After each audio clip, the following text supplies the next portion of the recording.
Very good morning to all of you.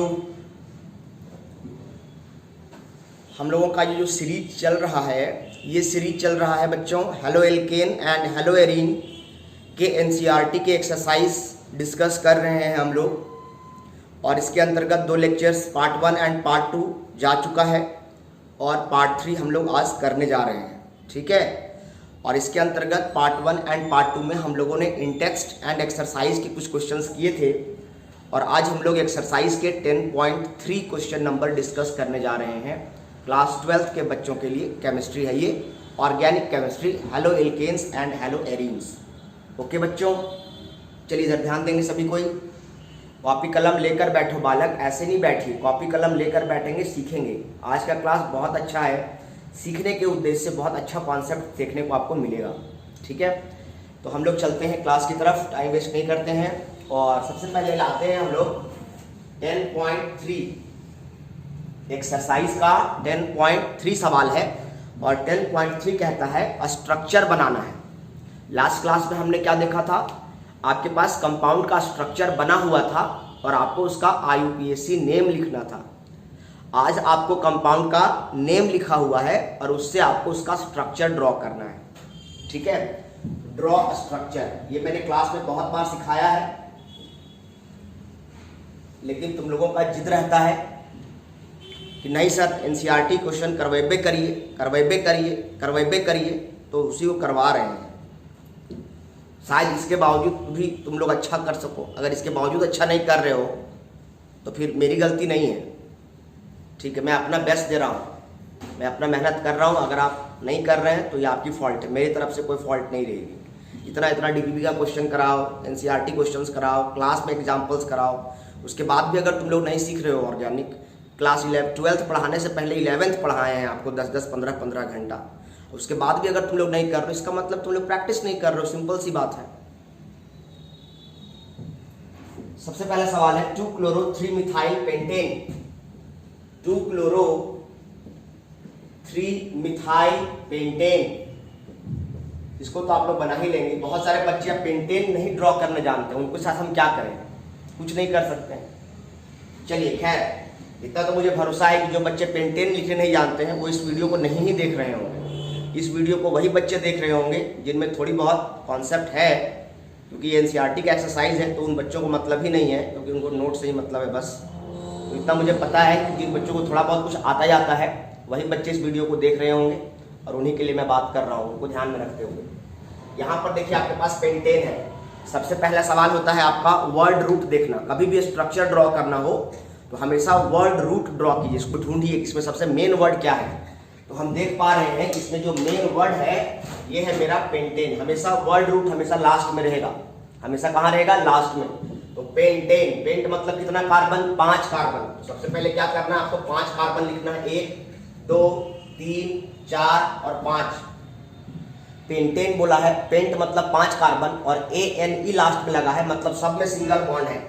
तो सब में अपनी मर्जी से सिंगल बॉन्ड इस प्रकार से लगाइए, ऐसे सटा सटा के मत लगाइए, सटा के लगाइएगा तो फिर आप हाइड्रोजन नहीं लिख पाइएगा, क्योंकि आप कलम से लिख रहे होंगे तो ओवर राइटिंग हो जाएगा। आप खुद सोचो ना, यहाँ पर हाइड्रोजन लिखोगे तो कैसे दिखेगा बताओ। इसीलिए सर क्या कह रहे हैं कि बिल्कुल सटा मत दीजिएगा, थोड़ा सा गैप रखिएगा, सो दैट आपको चीजें बेहतर तरीके से आप एक्सप्रेस कर सकें। अब क्या कहता है, 2 नंबर पर क्लोरीन है, इधर से 2 चलो या इधर से 2 चलो, इधर से भी 2 चलो, कोई दिक्कत वाली बात नहीं है। सपोज दैट हमने इसको 2 नंबर दिया, 2 नंबर पर क्लोरीन, और 3 नंबर पर हमने क्या दिया, मिथाइल। 3 नंबर पर क्या दिया, मिथाइल, CH3 हो गया 3 नंबर पर मिथाइल। अगर कोई बच्चा इधर से चलता तो यहाँ पर क्लोरीन लगाता 2 नंबर पर, और 3 नंबर पर जैसे मिथाइल है वैसे मिथाइल रहता। 2-chloro-3-methyl pentane. अब सब में क्या करना है, जरूरत के हिसाब से हाइड्रोजन लगा देना है। हम जानते हैं कार्बन 4 बॉन्ड बनाता है, उसने यहाँ 1 बॉन्ड बना रखा है, तो हम इसमें क्या करेंगे, 3 बॉन्ड लगा दिए, 3 हाइड्रोजन लगा दिए। यहाँ पर CH2 लगाएंगे, यहाँ पर 3 बॉन्ड पहले से दिख रहा है तो 1 हाइड्रोजन लगाएंगे। यहाँ पर भी 3 बॉन्ड दिख रहा है तो 1 हाइड्रोजन लगाएंगे। यहाँ पर 1 बॉन्ड दिखाई दे रहा है तो यहाँ पर हम क्या लगाएंगे, CH3, और ये मेरा कंपाउंड बनकर तैयार हो गया है। दूसरा आपके पास जो है सवाल वो यह है P-ब्रोमो क्लोरोबेंजीन, P-ब्रोमो क्लोरोबेंजीन बेंजीन। अब आपको इसमें क्या करना है, वर्ड रूट ढूंढना है। क्या करना है, वर्ड रूट ढूंढना है। इसमें वर्ड रूट क्या है, बेंजीन, या आप पूरा ले सकते हो क्लोरोबेंजीन। तो पहले क्लोरोबेंजीन ड्रॉ करो। तो ये तुम्हारा बेंजीन रिंग है और बेंजीन रिंग में क्या लग गया है, क्लोरीन लग गया है। इसको हम क्या बोलेंगे, क्लोरोबेंजीन। और इसके रेस्पेक्ट में ये पोजीशन क्या कहलाता है, ऑर्थो। ये क्या कहलाएगा, मेटा। और ये पोजीशन क्या कहलाता है, पारा। जो जिस कार्बन पर, जिस रिंग के जिस पॉइंट पर हाइड्रोजन लगा है उसको छोड़ करके उसके बाद जो पहला कार्बन आएगा, या तो क्लॉकवाइज या एंटी क्लॉकवाइज, जैसे यह पोजीशन, यह भी ऑर्थो कहलाएगा, यह भी ऑर्थो कहलाएगा। यह मेटा कहलाएगा तो यह भी मेटा कहलाएगा, और ये दोनों के लिए पारा कहलाएगा। ठीक है, तो ये आपके पास हो गया। अब पारा पोजीशन पर क्या लगाने बोला है, ब्रोमीन लगाने बोला है, इसलिए पारा पर क्या लगा देंगे, ब्रोमीन लगा देंगे, और ये इसका कंपाउंड का स्ट्रक्चर बनकर तैयार हो गया। अगला सवाल कहता है आपको 1-chloro-4 इथाइल साइक्लोहेक्सेन। अगला सवाल क्या कह रहा है, 1-chloro-4 ethyl cyclohexane. 1-chloro-4 ethyl और साइक्लोहेक्सेन कह रहा है। 1-chloro-4 ethyl cyclohexane. तो सबसे पहले इसमें वर्ड रूट क्या है, लास्ट देखा जाता है। तो लास्ट में क्या है, साइक्लोहेक्सेन। सबसे पहले हम क्या बनाएंगे, साइक्लोहेक्सेन। साइक्लो मतलब क्लोज कर और 6 कार्बन का होना चाहिए। देखिए, इसको अगर ऑल्टरनेट में डबल बॉन्ड आ जाएगा तो उसको बेंजीन कहते हैं। अगर सिर्फ सिंगल बॉन्ड है, सिर्फ सिग्मा बॉन्ड है, तो उसको साइक्लोहेक्सेन कह रहे हैं। और यहाँ पर क्या है, 1 नंबर पर क्लोरीन लगा है तो 1 नंबर यहाँ पर इसको मानने को जरूरी नहीं है कि सर यहाँ लगाते हैं मतलब यही 1 नंबर है। तुम अगर यहाँ क्लोरीन लगा देता तो ये 1 नंबर हो जाता, अगर आप यहाँ क्लोरीन लगाते तो यही 1 नंबर हो जाता। कोई जरूरी नहीं है कि सर यहाँ लगा रहे हैं मतलब कोई बात है, कोई बात नहीं है। पूरे रिंग में तुम कहीं भी लगा दोगे क्लोरीन, और जहां क्लोरीन रहेगा वहीं से 1 नंबर शुरुआत होगी। तो 1 नंबर पर क्लोरीन है और 4 नंबर पर इथाइल है। 1 2 3 4, 4 नंबर पर क्या है, इथाइल। इथाइल को लिखते हैं C2H5। कोई बच्चा अगर चाहे तो उसको ऐसा भी लिख सकता है, यहाँ पर क्लोरीन है और यहाँ पर क्या लिख देगा, CH2, और यहाँ पर क्या कर देगा, CH3। ध्यान रहे CH3 हमेशा लास्ट में रखिएगा, ये नहीं इधर CH3 कर दिए इधर CH2 कर दिए। कार्बन हमेशा 4 ही बॉन्ड बनाता है, इसीलिए यहाँ पर CH2 होगा और लास्ट में क्या होगा, CH3।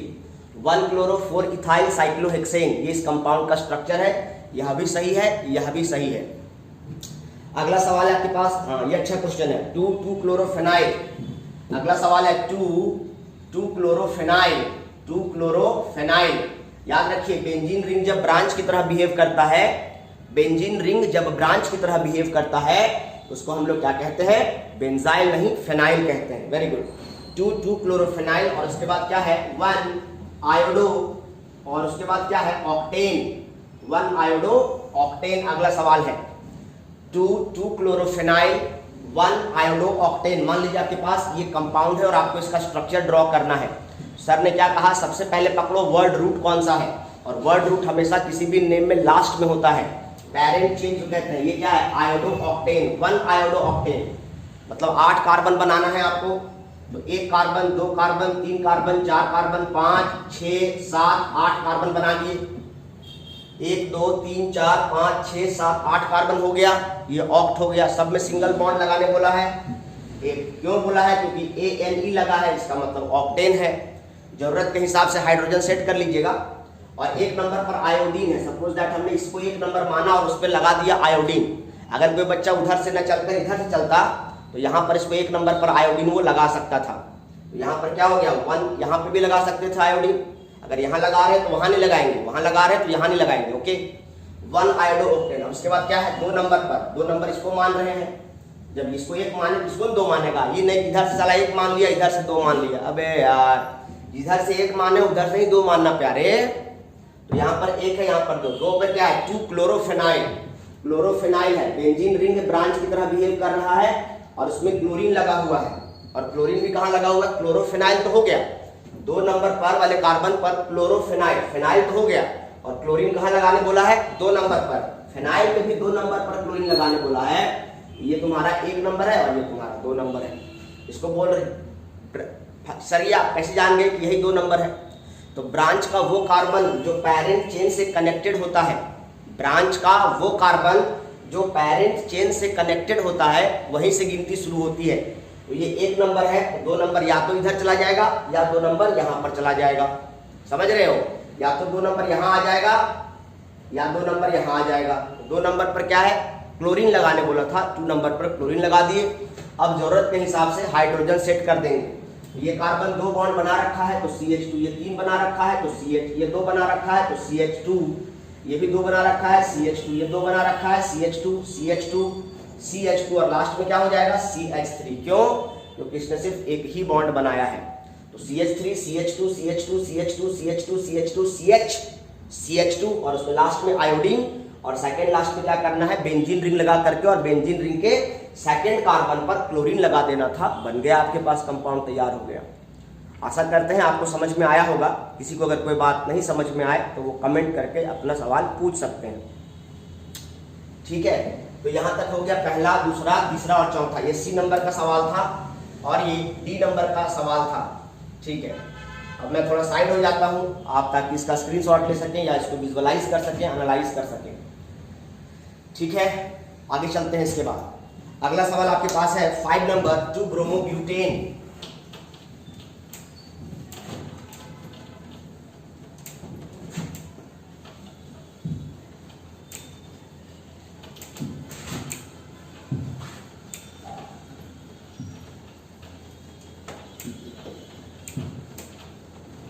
अगला सवाल क्या है, 2 ब्रोमोब्यूटेन। देखते हैं, ई नंबर है आपके पास, इसका नाम है 2 ब्रोमोब्यूटेन। 2 ब्रोमोब्यूटेन। सबसे पहले क्या करना है, वर्ड रूट पहचानना है। और वर्ड रूट क्या सर ने बताया, ब्यूटेन। और ब्यूट मतलब होता है 4 कार्बन। यही तो नहीं पता है सर, इसी में तो हमको प्रॉब्लम है सर कि ब्यूट मतलब 4 होता है, कहीं 5 लेते हैं, कैसे जान जाते हैं सर आप? इसका कोई इलाज नहीं है, इसका कोई इलाज नहीं है। तुम छोड़ दो, तुम्हारे लिए साइंस है ही नहीं। तुमको यही नहीं पता है कि ब्यूट मतलब 4 कार्बन, पेंट मतलब 5 कार्बन, हेक्स मतलब 6 कार्बन, तो तुम्हारे लिए साइंस नहीं बना है और तुम साइंस लिए नहीं बने हो, तुम्हारे लायक है नहीं ये चीज़। अब इतनी छोटी छोटी बात तो मैं बता नहीं सकता हूँ। अगर इतनी छोटी छोटी बातें करूँगा तो फिर बड़ी बड़ी बातें कब करूँगा मैं भाई? ब्यूट मतलब 4 कार्बन होता है, हमने 4 कार्बन लिख लिया। अब ANE लगा है, मतलब सब में क्या लगाने का है, सिंगल बॉन्ड लगाने का है। 2 नंबर पर ब्रोमीन है, ये 1 नंबर है, ये 2 नंबर, इधर से मान लेते हैं 2 नंबर। बाकी कुछ नहीं करना है, बाकी जरूरत के हिसाब से हाइड्रोजन जोड़ देना है, CH2, CH2, CH3। ये तुम्हारा कंपाउंड बनकर तैयार हो गया। अगला सवाल कहता है, हाँ ये अच्छा सवाल है, और ये टेक्स्ट का ही क्वेश्चन है, सेम रिपीट किया है। 4 टर्ट ब्यूटाइल 3 आयोडोहेप्टेन। क्या सवाल है, ये अच्छा क्वेश्चन है। 4, ऐसा क्वेश्चन तुमको सीखना चाहिए। 4 टर्ट ब्यूटाइल 3 आयोडोहेप्टेन, क्योंकि इसमें आप लोग गलती करते हैं। 4 टर्ट ब्यूटाइल 3 आयोडोहेप्टेन। अब हेप्ट मतलब क्या होता है, 7 कार्बन को हेप्ट कहते हैं। क्या लिखा हुआ है, 4 टर्ट ब्यूटाइल 3 आयोडोहेप्टेन। हेप्टेन मतलब 7 कार्बन। तो 1, 2, 3, 4, 5, 6 और 7 कार्बन। 7 कार्बन हो गया है, इसलिए हेप्ट है। सब में ANE लगाए लास्ट, मतलब सब में क्या रहेगा बच्चों, अपनी मर्जी से सिंगल बॉन्ड लगा देना है। उसके बाद क्या करना है, 4 नंबर पर टर्शियरी ब्यूटाइल है, मतलब 3 डिग्री ब्यूटाइल। 1, 2, 3, 4 नंबर पर क्या है, 4 कार्बन का ब्रांच है ब्यूटाइल। लेकिन किस प्रकार 4 कार्बन का ब्रांच है, तो ब्रांच का वो कार्बन जो पेरेंट चेन से जुड़ा है, ब्रांच का वो कार्बन, 4 कार्बन का ब्रांच बनाना है। कैसे जान गए सर आप? अरे यहाँ ब्यूटाइल है बालक, ब्यूटाइल, और 4 कार्बन को ब्यूट कहते हैं। और जब एल्केन जब ब्रांच की तरह बिहेव करता है तो उसको एल्काइल कहते हैं। तो 4 कार्बन का है, इसमें ब्यूट और एल्काइल यानी ब्रांच की तरह बिहेव कर रहा है, दैट्स व्हाई ब्यूटाइल लिखा है। और 4 कार्बन का ब्रांच तो है, लेकिन किस प्रकार से 4 कार्बन का ब्रांच है, टर्ट है। टर्ट मतलब टर्शियरी, टर्शियरी मतलब 3 डिग्री। 3 डिग्री मतलब ब्रांच का वो कार्बन जो पेरेंट चेन से जुड़ा है उससे डायरेक्टली, ब्रांच का वो कार्बन जो पेरेंट चेन से जुड़ा है उससे डायरेक्टली कितने कार्बन जुड़े हैं, देखो 1, 2, 3 कार्बन जुड़े हैं। इसको बोलेंगे 3 डिग्री ब्यूटाइल, इसी को हम बोलते हैं टर्ट ब्यूटाइल। कभी भी 3 डिग्री ब्यूटाइल लिखने के लिए आपको बोला जाए या टर्ट ब्यूटाइल अगर कहीं लिखने के लिए बोला जाए तो आप दिमाग में रखना 4 कार्बन का ब्रांच बनाना है। और इस प्रकार 4 कार्बन का ब्रांच बनना चाहिए जिसमें कार्बन की संख्या टोटल 4 होनी चाहिए, इस कार्बन को इंक्लूड करते हुए। अब क्या करना है, 3 पर आयोडीन है, 1, 2, 3 नंबर है, 4 नंबर, 1, 2, 3, 4, इधर से भी 4 नंबर ये है, इधर से भी 4 नंबर ये है। 3 नंबर पर आयोडीन लगाना है, या तो तुम यहाँ पर आयोडीन लगा सकता है, 3 नंबर ये है, या तो यहाँ पर आयोडीन लगा सकता है।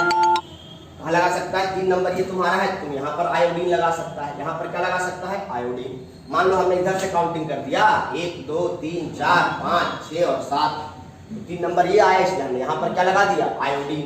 अब जरूरत के हिसाब से क्या करेंगे, हाइड्रोजन सेट कर देंगे। यहाँ 3 बॉन्ड पहले से है, मतलब यहाँ 1 हाइड्रोजन की आवश्यकता है, यहाँ 3 बॉन्ड है मतलब 1 हाइड्रोजन की आवश्यकता है, यहाँ 2 ही बॉन्ड है मतलब 2 हाइड्रोजन की आवश्यकता है, यहाँ 2 बॉन्ड है मतलब 2 हाइड्रोजन, यहाँ 1 बॉन्ड है मतलब 3 हाइड्रोजन, और क्या हो गया, ये कंपाउंड बनकर तैयार हो जाता है। किसी को अगर कोई बात नहीं समझ में आया तो सवाल पूछ सकते हैं। मैंने इन टेक्स्ट में भी ये क्वेश्चन बहुत अच्छे से समझाया था, कि पैरेंट चेन लिख करके समझाया था, तो ये आपको समझ में आ गया होगा। उसके बाद अगला सवाल है, और सवाल है 1 ब्रोमो 4 सेक ब्यूटाइल। अगला सवाल ये भी अच्छा सवाल है, जी नंबर है, और इसका नाम है 1 bromo 4 sec butyl, sec butyl, 1 bromo 4 sec butyl 2 methyl benzene. क्या नाम है, 2 मिथाइल बेंजीन, 2 मिथाइल बेंजीन। तुम लोगों के पास क्वेश्चन तो होगा ही, आप लोग क्वेश्चन साथ में एनसीईआरटी किताब खोल कर रखें। अब किसी के पास किताब ही नहीं है, अभी तक खरीदा ही नहीं है, उसका क्या इलाज है बताओ, हम खरीद दें। देखो 1 bromo 4 sec butyl 2 methyl benzene, ऐसे ऐसे भी नमूने हैं, तो इसमें कोई संकोच वाली या हंसने वाली बात नहीं है, हैं भाई, मैं आपको दिखाऊंगा क्या है। 1 ब्रोमो, अभी गर्लफ्रेंड को खरीद के देंगे साला 400 का चॉकलेट बड़ा वाला डेयरी मिल्क, अब बेटा 100 रुपया का एनसीईआरटी किताब खरीदने के लिए पैसा नहीं है, बोलेगा क्या है, आर्थिक स्थिति ठीक नहीं है सर। ये सिर्फ कहानी है भाई, बताइए। यहाँ पर क्या 1 bromo 4 sec butyl 2 methyl benzene, 2 methyl benzene यानी क्या करना है, सबसे पहले you have to draw the structure of benzene. आज छुट्टी का दिन है, बार बार फोन अभी आ रहा है। देखिए क्या है आपके पास, 2 मिथाइल बेंजीन, 2 मिथाइल, यानी तुम्हारे पास क्या है, 1 पे ब्रोमीन लगाने बोला है, तो 1 पे ब्रोमीन लगा दो। हम इसी को 1 मान रहे हैं, बिल्कुल माथे को 1 मान रहे हैं, तो ये तुम्हारा 1 नंबर हो गया। और 2 नंबर पर क्या लगाने बोला है, मिथाइल लगाने बोला है, तो 2 नंबर पर क्या लगा दिए, मिथाइल लगा दिए। और 4 नंबर पर क्या लगाने बोला है, 4 कार्बन का ब्रांच ब्यूटाइल लगाने बोला है, लेकिन किस प्रकार से लगाने बोला है भाई, तो 4 कार्बन का ऐसा ब्रांच बनाने बोला है कि जिसमें ब्रांच का वो कार्बन जो पेरेंट चेन से जुड़ा हो, उससे डायरेक्टली 2 कार्बन जुड़े हुए हो, इसको बोलते हैं सेक ब्यूटाइल या 2 डिग्री ब्यूटाइल।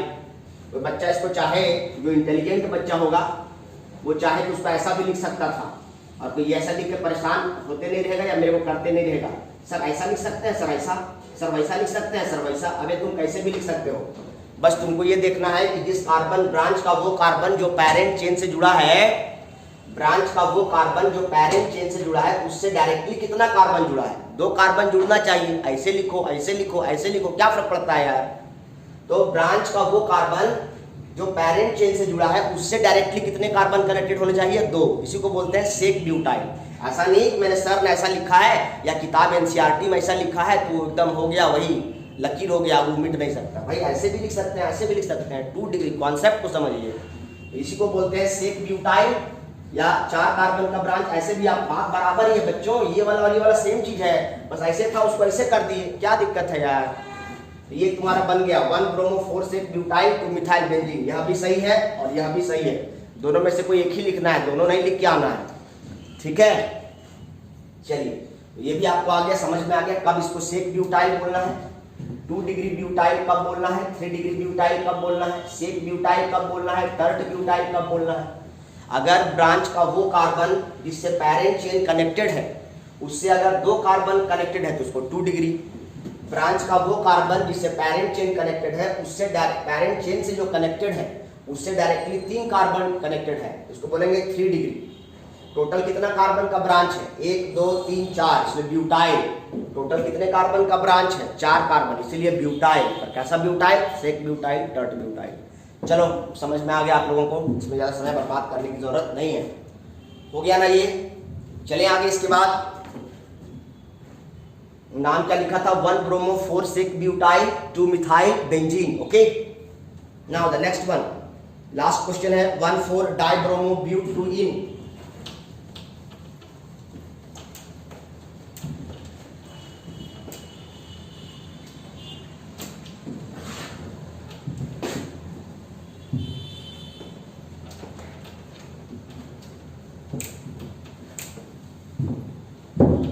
क्या सवाल है 1 तो बहुत सिंपल सवाल है 1,4 डाइब्रोमो ब्यूट 2 1,4 डाइब्रोमो ब्यूट 2 ये आपका सवाल है और आपको इसका स्ट्रक्चर ड्रॉ करना है। तो सबसे पहले क्या है ब्यूट 2 इसका वर्ड रूट है 1 2 3 4 ब्यूट मतलब 4 कार्बन होता है तो 4 कार्बन लिख लिए। 2 नंबर पर डबल बॉन्ड है तो डबल बॉन्ड लगा दिए। ऐसे लगाना है आपको पता है, लास्ट में छोड़ देना है क्योंकि हाइड्रोजन लिखना पड़ता है। बाकी सब जगह क्या है कुछ नहीं बोला है, मतलब अपनी मर्जी से क्या लेना है सिंगल बॉन्ड लेना है, ले लिए। अब क्या कहता है 1 पर भी ब्रोमीन लगाना है और 4 पर भी क्या लगाना है ब्रोमीन लगाना है। अब इसके बाद जरूरत के हिसाब से हाइड्रोजन जोड़ दिए, काम खत्म हो गया। 1 नंबर पर ब्रोमीन है और 4 नंबर पर ब्रोमीन है तो तुम्हारे पास क्या है 2 बॉन्ड यहाँ पर कार्बन का दिख रहा है, देखो एक इधर दिख रहा है एक नीचे दिख रहा है, यानी इस कार्बन ने 2 बॉन्ड बना रखा है तो और 2 हाइड्रोजन की आवश्यकता है। इस कार्बन ने टोटल कितने बॉन्ड दिखाई दे रहे हैं आपको 2 इधर से 1 इधर 3 बॉन्ड यानी 1 हाइड्रोजन की आवश्यकता है। इस कार्बन ने कितने बॉन्ड बनाए 2 और 1 3 यानी 1 हाइड्रोजन की आवश्यकता है। इस कार्बन ने कितने बॉन्ड बनाए हैं 2 यानी 2 हाइड्रोजन की आवश्यकता है। ठीक है चलिए तो ये आपको समझ में आ गया भाई। 10.3 भी सवाल समाप्त हो गया, क्वेश्चन नंबर 8 था ये 10.3 का। अब आते हैं 10.4 की तरफ, इसको हटा दिया जाए। और 10.4 जो कहता है वो भी बहुत अच्छा और आसान सवाल है, बिल्कुल क्लास 11th का क्वेश्चन है। ये क्लास 11th में भी हम लोगों ने पढ़ा है। डायपोल मोमेंट कहता है which of the following has the highest dipole moment. पूछता है कि 3 ऑप्शन आपको दिया है और आपको बोलता है कि इन तीनों में सबसे अधिक हाईएस्ट डायपोल मोमेंट क्या है। डायपोल मोमेंट को ग्रीक अल्फाबेट म्यू से डिनोट किया जाता है। हाईएस्ट डायपोल मोमेंट किसका है सो आपको सवाल पूछा जा रहा है। डायपोल मोमेंट की जो यूनिट होती है, डायपोल मोमेंट की जो यूनिट होती है उसको हम लोग कहते हैं डिबे। क्या कहते हैं बच्चों डिबे, DEBYE डिबे। अगर कहीं डी लिखा है तो लेंस वाला, जैसे फिजिक्स में डायोप्टर पढ़ते हैं ऑप्टिक्स में कि लेंस के पावर को डायोप्टर में मेजर करते हैं, तो यहाँ पर कैपिटल डी कहीं लिखा रहेगा। और डायपोल मोमेंट का बात कर रहा है तो डी का मतलब डायोप्टर नहीं, डी का मतलब डिबे समझना। क्या समझना डिबे। और डायपोल मोमेंट कैसे निकालते हैं तो आप जानते ही हैं, फिजिक्स में पढ़े हैं, charge into separation distance between them.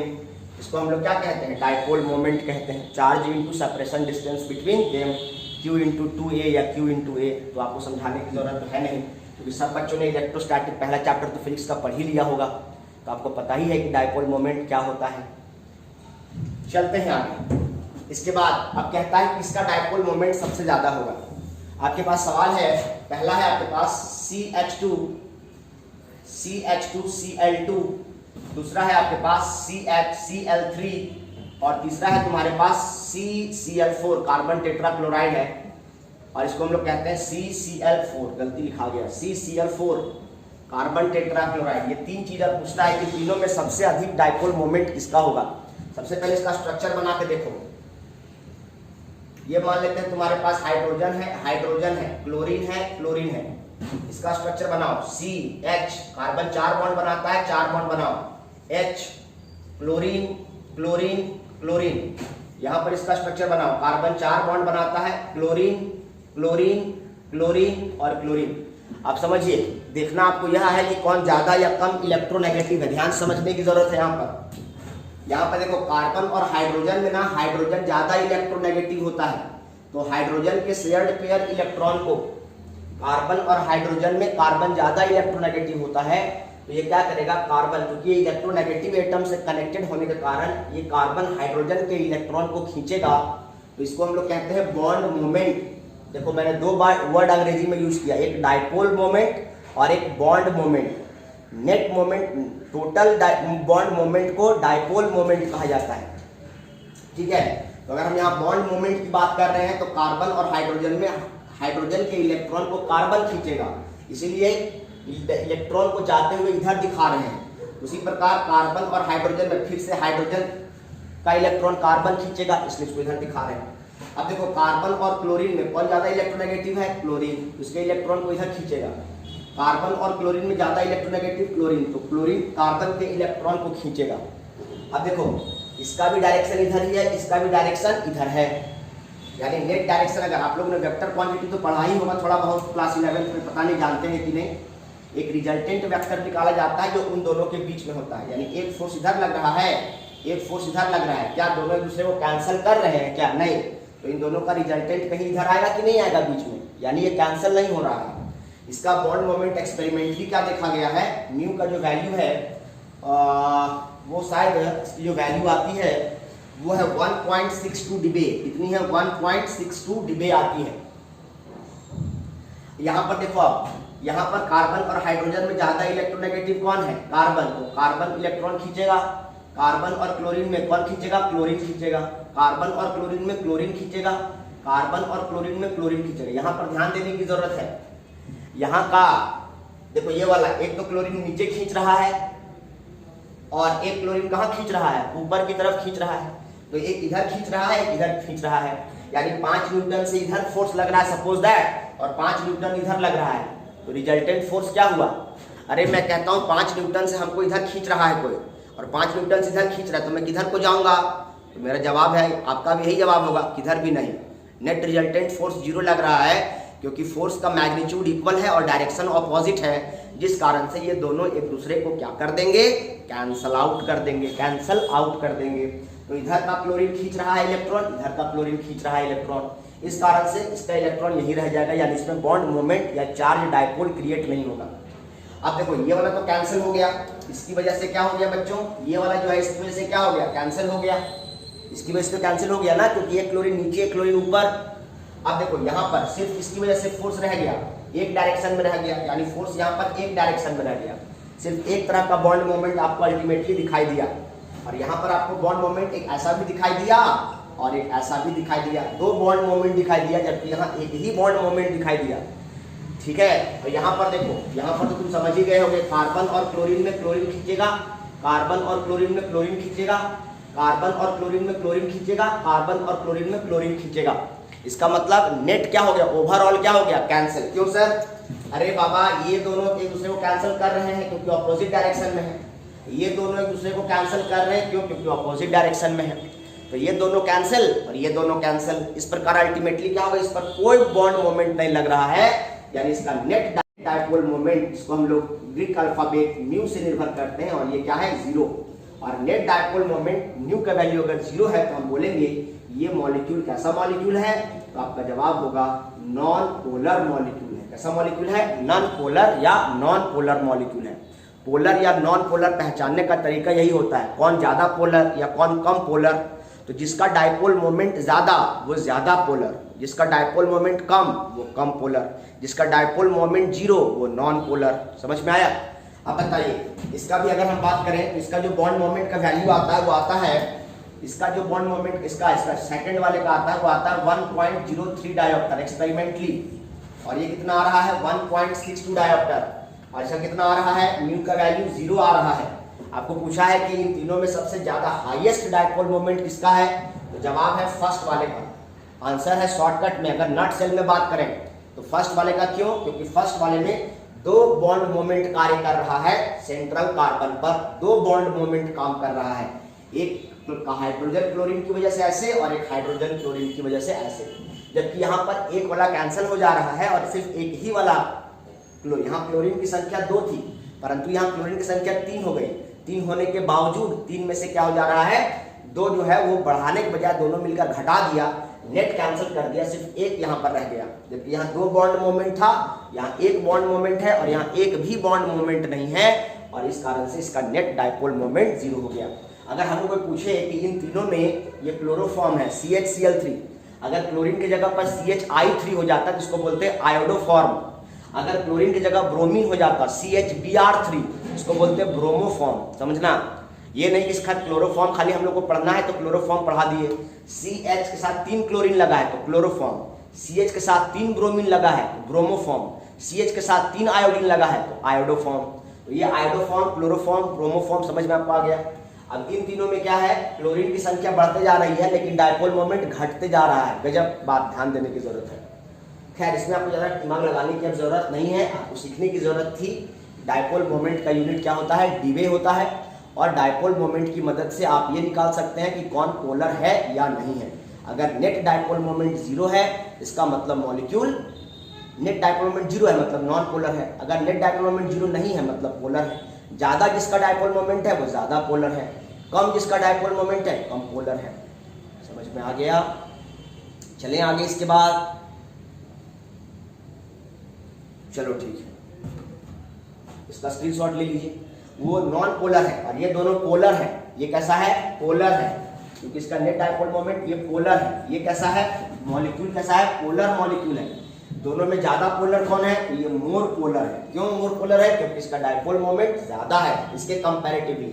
That's why we are saying it is a more polar than above this, मतलब दैट दिस टू। चलो समझ में तुमको आ गया ना बच्चों? हटाओ इसको अब मैं।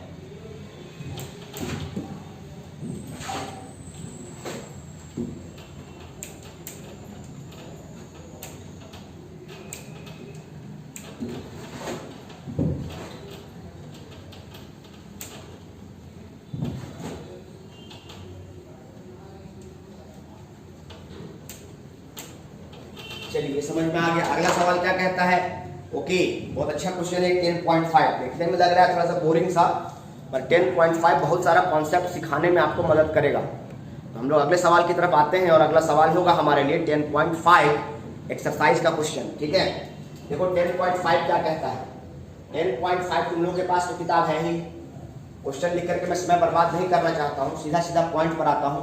10.5 कहता है कि आपके पास एक कंपाउंड है जिसका नाम है C5H10। आपके पास एक कंपाउंड है ना, एक कंपाउंड है जिसका नाम है C5H10। अब बताइए C5H10 है तो इसका स्ट्रक्चर कैसा होगा? अगर एक कंपाउंड है C5H10 तो उसका स्ट्रक्चर कैसा होगा? उसका जवाब है इसकी दो संभावनाएं हैं, क्योंकि ये CnH2n प्लस, देखो इसके दो स्ट्रक्चर पॉसिबल है। इसके क्या है? दो तरह का स्ट्रक्चर पॉसिबल है। पहला स्ट्रक्चर क्या पॉसिबल है? 5 कार्बन और 10 हाइड्रोजन है। इसका मतलब एक तरीका तो ये हो सकता है 5 कार्बन का है तो साइक्लोपेंटेन बन जाए। दूसरा हो सकता है ये एल्कीन हो सकता है, इसको बोलते हैं साइक्लो एल्केन। या यहाँ पर 5 कार्बन का है तो इसको बोलेंगे साइक्लोपेंटेन। क्या बोलेंगे इसको हम लोग?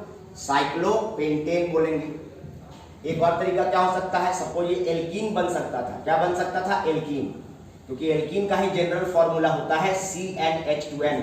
अरे बाबा, एल्केन का CnH2n प्लस 2 होता है, तो ये तो एल्केन है ही नहीं ना, क्योंकि 5 कार्बन के साथ 12 हाइड्रोजन होता तब ना हेक्सेन बोलता। 5 कार्बन के साथ 5 गुना 10 प्लस 2 12 हाइड्रोजन रहता तब ना तुम हेक्सेन बोलता। तुम समझने की कोशिश करो, यहाँ 5 कार्बन है और 10 हाइड्रोजन है, इसका मतलब ये CnH2n को फॉलो कर रहा है, इसका मतलब ये एल्कीन है। एल्कीन का मतलब कहीं पर एक डबल बॉन्ड उसको जरूर मिला होगा। ठीक है, ये 5 कार्बन का जनरल फॉर्मूला एल्कीन का ये होता है और एल्केन का जनरल फॉर्मूला यह होता है। तो ये एल्केन तो भाई साहब है नहीं, तो क्या है? एल्कीन। क्या है ये? एल्कीन। या तो ये एल्कीन हो सकता है CH3 CH2 CH2 CH double bond CH2, ये तुम्हारा एल्कीन हो गया। अब कहता है कि इससे कितने तरह के कंपाउंड बनाए जा सकते हैं, तो जवाब है इसका 2 तरीके से। अब कहता है कि इन दोनों में से कौन सा वो कंपाउंड कौन सा होगा जिसको क्लोरीन के साथ रिएक्शन करवाया जाए। ध्यान समझो, कहता है कि क्लोरीन के साथ अगर इसको या इसको किसी को भी अगर क्लोरीन के साथ रिएक्शन कराते हैं डार्क में, क्या रिएक्शन कराते हैं? क्लोरीन के साथ डार्क में रिएक्शन कराते हैं तो क्या होगा? तो रिएक्शन नहीं करेगा बोलता है। ये तो हम भी जानते हैं कि हाइड्रोकार्बन जो होता है, कोई भी हाइड्रोकार्बन जो होता है, कोई भी हाइड्रोकार्बन चाहे वो एल्केन एल्कीन साइक्लो कोई भी होता है, तो वो डार्क में रिएक्शन नहीं करता है। मतलब कहता है कि अगर इसको आप रिएक्शन कराते हैं डार्क में, इसके प्रेजेंस में Cl2 के प्रेजेंस में, तो कहता है कि रिएक्शन नहीं होता। ये बात क्वेश्चन में ही कह दे रहा है। जब इसको भी तुम अगर डार्क में रिएक्शन कराओगे तो रिएक्शन नहीं देखने को मिलेगा। यहाँ RKN शॉर्ट में लिखे हैं, इसका मतलब रिएक्शन लिखे हैं। क्या लिखे हैं? Reaction, no reaction. डार्क में कभी भी हाइड्रोकार्बन रिएक्शन नहीं करता है। मैं कहना चाहता हूँ कि हाइड्रोकार्बन जो होता है, hydrocarbon do not react, hydrocarbon do not react with Cl2 in dark. अंधेरे में ये रिएक्शन नहीं करते हैं। ठीक है, हाइड्रोकार्बन ये हम लोग जानते हैं कि हाइड्रोकार्बन जो है वो do not react with Cl2 in dark, चाहे वो यह हो चाहे यह हो। इसी प्रकार इसके बारे में भी कहता है कि अगर Cl2 के साथ इसको रिएक्शन कराएं डार्क में तो कहता है कि रिएक्शन नहीं देगा। क्या करेगा? कोई रिएक्शन का फॉर्मेशन नहीं होगा, यानी कोई प्रोडक्ट का फॉर्मेशन नहीं होगा। यहाँ तक बात समझ में आ गया। अब कहता है लेकिन इन दोनों में से अगर किसी को हम रिएक्शन करवाएं किसके साथ, ब्राइट सनलाइट के प्रेजेंस में, ध्यान रखें ब्राइट सनलाइट के प्रेजेंस में रिएक्शन कराएं तो एक कार्बन वाला हैलोजन बनना चाहिए, एक कार्बन वाला एक क्लोरीन जुड़ना चाहिए। अब ध्यान देने की जरूरत है, कहता है अगर इसको कहां पे रिएक्शन कराएं, ब्राइट सनलाइट में रिएक्शन कराएं, कहां कराएं, ब्राइट सनलाइट में रिएक्शन कराएं तो क्या होगा, इसके प्रेजेंस में Cl2 के साथ। और लिखोगे ध्यान से, इसमें भी कहता है अगर इसको हम रिएक्शन कराएं Cl2 ब्राइट सनलाइट में, क्या कराएं, ब्राइट सनलाइट में रिएक्शन कराएं तो क्या होगा, ध्यान समझिएगा। ब्राइट सनलाइट में रिएक्शन कराने से होता है सब्स्टिट्यूशन रिएक्शन। क्या होता है, सब्स्टिट्यूशन रिएक्शन। सब्स्टिट्यूशन रिएक्शन क्या होता है, हाइड्रोजन का हटना या किसी एक चीज का हटना और उसके जगह पर दूसरे चीज का जाकर जुड़ना। तो अगर यहाँ पर सब्स्टिट्यूशन रिएक्शन होगा तो क्या बनेगा प्रोडक्ट, इस साइक्लोपेंटेन है ना, तो साइक्लोपेंटेन में क्या बनेगा, साइक्लोपेंटेन में क्या बनेगा, यहाँ पर आकर फ्लोरीन हो जाएगा और इसका फॉर्मूला हो जाएगा C5H9Cl। यहाँ पर C5H10 था और C5H10 से क्या हुआ, सब्स्टिट्यूशन। अबे सब्स्टिट्यूशन का मतलब होता है एक को हटाकर दूसरे को जोड़ना। अब यहाँ पर हाइड्रोजन की संख्या इसका था C5H10, तो यहाँ से एक हाइड्रोजन हटेगा, 10 हाइड्रोजन से एक हाइड्रोजन हटा तो 9 हाइड्रोजन बच गया। और वहां पे जहां हाइड्रोजन हटा वहां पर क्या आकर के ऐड हो गया, क्लोरीन ऐड हो गया। इसी को हम क्या कह रहे हैं, सब्स्टिट्यूशन रिएक्शन। यानी यहाँ पर क्या हो रहा है, सब्स्टिट्यूशन रिएक्शन। साथ ही साथ क्या बना होगा, अब जहां से हाइड्रोजन हटा होगा 100 और 2 क्लोरीन में से एक क्लोरीन तो बच गया है, तो प्लस क्या बना होगा, HCl। प्लस क्या बना होगा, HCl। प्लस क्या बना होगा, HCl। यहां तक कोई दिक्कत नहीं है। अब ध्यान देने की जरूरत है, इधर का कहानी पूछता है यही कि C5H9Cl किसके तरफ कौन बनाएगा, इन दोनों में से कौन C5H9Cl बनाएगा, कैसे, ब्राइट सनलाइट में। देखो ध्यान समझने की जरूरत है। यहां अगर ब्राइट सनलाइट, देखो ब्राइट सनलाइट मतलब क्या है, ब्राइट सनलाइट कितना भी है, क्या उसका तापमान 773 केल्विन हो सकता है, माने 400 डिग्री सेल्सियस धूप का रोशनी से, क्या तुम 400 डिग्री सेल्सियस धूप का रोशनी में क्षमता है, क्या सूरज की रोशनी में इतनी क्षमता है कि 400 डिग्री सेल्सियस तापमान पैदा कर दे अर्थ में।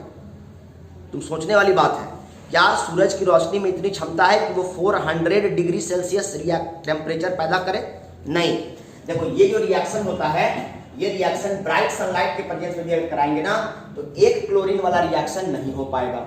अगर एक क्लोरीन वाला रिएक्शन करना हो तो ध्यान देने की जरूरत है, ये बात तो आपको नोट करके कहीं लिख रहा था, ये मैं क्या कहना चाह रहा हूँ, ध्यान समझना आप। ये रिएक्शन नहीं करता, मैं फिर से इसी के बारे में बात कर रहा हूं। अगर इसको तुम चाहते हो, क्या चाहते हो, यहां पर क्लोरीन जाकर आए CH3 CH2 CH Cl CH double bond CH2, ध्यान से इसको बोलते हैं एलाइलिक हैलोजिनेशन, ये पढ़ा चुके हैं, एलाइलिक हैलोजिनेशन। क्या कहते हैं इसको, एलाइलिक हैलोजिनेशन कहते हैं।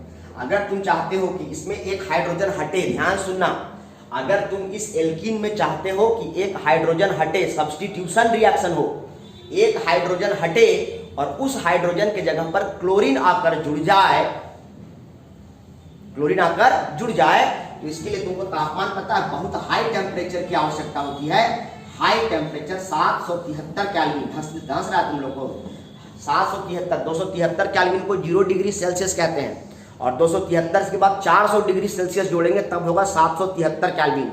यानी अगर इस एल्कीन में अगर तुम कहीं क्लोरीन जोड़ना चाहते हो, क्लोरीन एलाइलिक कार्बन, देखो तुम जानते हो जिन दोनों कार्बन पर डबल बॉन्ड होता है उसको विनाइलिक कार्बन कहते हैं। क्या कहते हैं, विनाइलिक कार्बन। और विनाइलिक कार्बन के ठीक एडजेसेंट में जो कार्बन होता है उसको कहते हैं एलाइलिक कार्बन। और एलाइलिक कार्बन पर हैलोजन जुड़ा, इसलिए इसको बोल रहे हैं एलाइलिक हैलोजिनेशन। अब यहां पर क्या हो रहा है, सब्स्टिट्यूशन रिएक्शन हो रहा है, एडिशन नहीं हो रहा है। एडिशन कब होता, जब ये दोनों बॉन्ड हट जाता और हटने के बाद यहां पर एक दोनों जगह क्लोरीन आकर जुड़ जाता तो बोलते हैं एडिशन रिएक्शन। पर यहाँ एडिशन नहीं हो रहा है, सब्स्टिट्यूशन रिएक्शन हो रहा है। सब क्या हो रहा है यहाँ पर, सब्स्टिट्यूशन। और यहाँ पर इसके पहले वाले में भी क्या हुआ था, यहाँ पर भी क्या हुआ था, सब्स्टिट्यूशन। तो सब्स्टिट्यूशन रिएक्शन हो रहा है। सब्स्टिट्यूशन मतलब एक को हटाकर दूसरे को जोड़ा जा रहा है। यहाँ एलाइलिक कार्बन पर देखो CH2 था, क्या है CH2, और यहाँ पर क्या हो गया CH, और एक हाइड्रोजन हटा तो वहां पे क्या आ गया Cl, और प्लस क्या हुआ HCl। अगर इतना टेम्परेचर देंगे तब जाकर के हमारे पास क्या बनेगा, C5H9Cl बनाने की बात हो रही है। तो इतना टेम्परेचर देंगे तब जा करके इससे ये बनेगा। और आपको बोलता है कि इन दोनों में से किससे C5H9Cl बनेगा ब्राइट सनलाइट के प्रेजेंस में। तो ब्राइट सनलाइट के प्रेजेंस में तो भैया ये उसका औकात नहीं है ब्राइट सनलाइट का कि इतना टेम्परेचर पहुंचा सके, क्योंकि अगर एलाइलिक हैलोजिनेशन कराना है तो इसको अगर हैलोजिनेशन कराना है, इसमें अगर हैलोजन जोड़ना है, सब्स्टिट्यूशन करना है, ताकि एक ही क्लोरीन को जोड़ना है, दोनों क्लोरीन एडिशन नहीं करा देना है, क्योंकि उसके लिए क्या चाहिए, इतना टेम्परेचर चाहिए। और ब्राइट सनलाइट में इतनी क्षमता होती नहीं है, लेकिन ब्राइट सनलाइट में इतनी क्षमता है कि साइक्लोहेक्सेन जो है, सॉरी साइक्लोपेंटेन जो है, ये ब्राइट सनलाइट में ऐसा रिएक्शन कर सकता है, लेकिन ये ब्राइट सनलाइट में ऐसा रिएक्शन नहीं कर सकता है।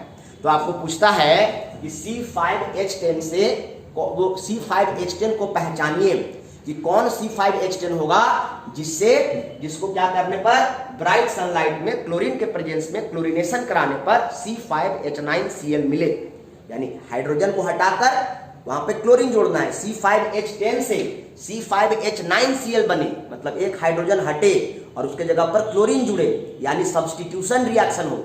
और सब्स्टिट्यूशन रिएक्शन करने के लिए यही एक तरीका है, क्योंकि इसको इतना ज्यादा टेम्परेचर का जरूरत नहीं होता है। लेकिन अगर हाइड्रोकार्बन एल्कीन चेन वाला एल्कीन है तो इसको अगर इसमें एक हाइड्रोजन जुड़वाना चाहते हैं आप, तो फिर आपको इसके लिए बहुत 773 केल्विन टेम्परेचर की आवश्यकता होती है, जो कि ब्राइट सनलाइट में पॉसिबल नहीं है। और इसीलिए इसका आंसर क्या हो जाएगा, इसका आंसर हो जाएगा वो कंपाउंड क्या होगा, साइक्लोएल्केन होगा। सर हमको कुछ समझने में नहीं आया सर, इतना बड़ा बड़ा बात कर दिए, ऐसा भी है क्या? वीडियो को पॉज करके दोबारा सुनना, समझ में आएगा। एक बात तुमको और समझा, मैंने कहा था कि ये बहुत इंपॉर्टेंट कॉन्सेप्ट है, बहुत इंपॉर्टेंट कॉन्सेप्ट है। अभी देखो मैं थोड़ा सा और इसके बारे में क्लियर करता हूँ। ये तुमको समझ में आ गया है, ये बात समझ में आ गया है, ये भी हो चाहे ये दोनों में से कोई भी हो, हाइड्रोकार्बन मैं फिर समझाने की कोशिश कर रहा हूँ। सबसे पहले तुम्हारे पास क्या है, C5H10, और C5H10 से तुम क्या बना सकते हो कंपाउंड, या तो तुम साइक्लोपेंटेन बना सकते हो, 5 कार्बन है इसलिए, या तो तुम एल्कीन बना सकते हो, पेंटीन बना सकते हो। अब कहता है कि दोनों में से कोई भी डार्क में रिएक्शन नहीं करेगा, क्योंकि डार्क में हैलोजिनेशन दोनों में संभव नहीं है। अब कहता है कि अगर डार्क को हटा दे, चलो थोड़ी देर के डार्क को हटा दे और दोनों को ब्राइट सनलाइट से पास कराएं, यानी दोनों को ब्राइट सनलाइट के प्रेजेंस में रिएक्शन करवाएं, तो क्या होगा। तो कहता है ब्राइट सनलाइट में मैं कह रहा हूं, वो नहीं कह रहा है, वो सवाल पूछ रहा है, मैं जवाब दे रहा हूं कि अगर इसको ब्राइट सनलाइट में रिएक्शन कराएंगे ना, तब भी कुछ नहीं होगा, तब भी यहाँ पर कुछ होना जाना नहीं है, कुछ खास रिएक्शन देखने को आपको नहीं मिलेगा।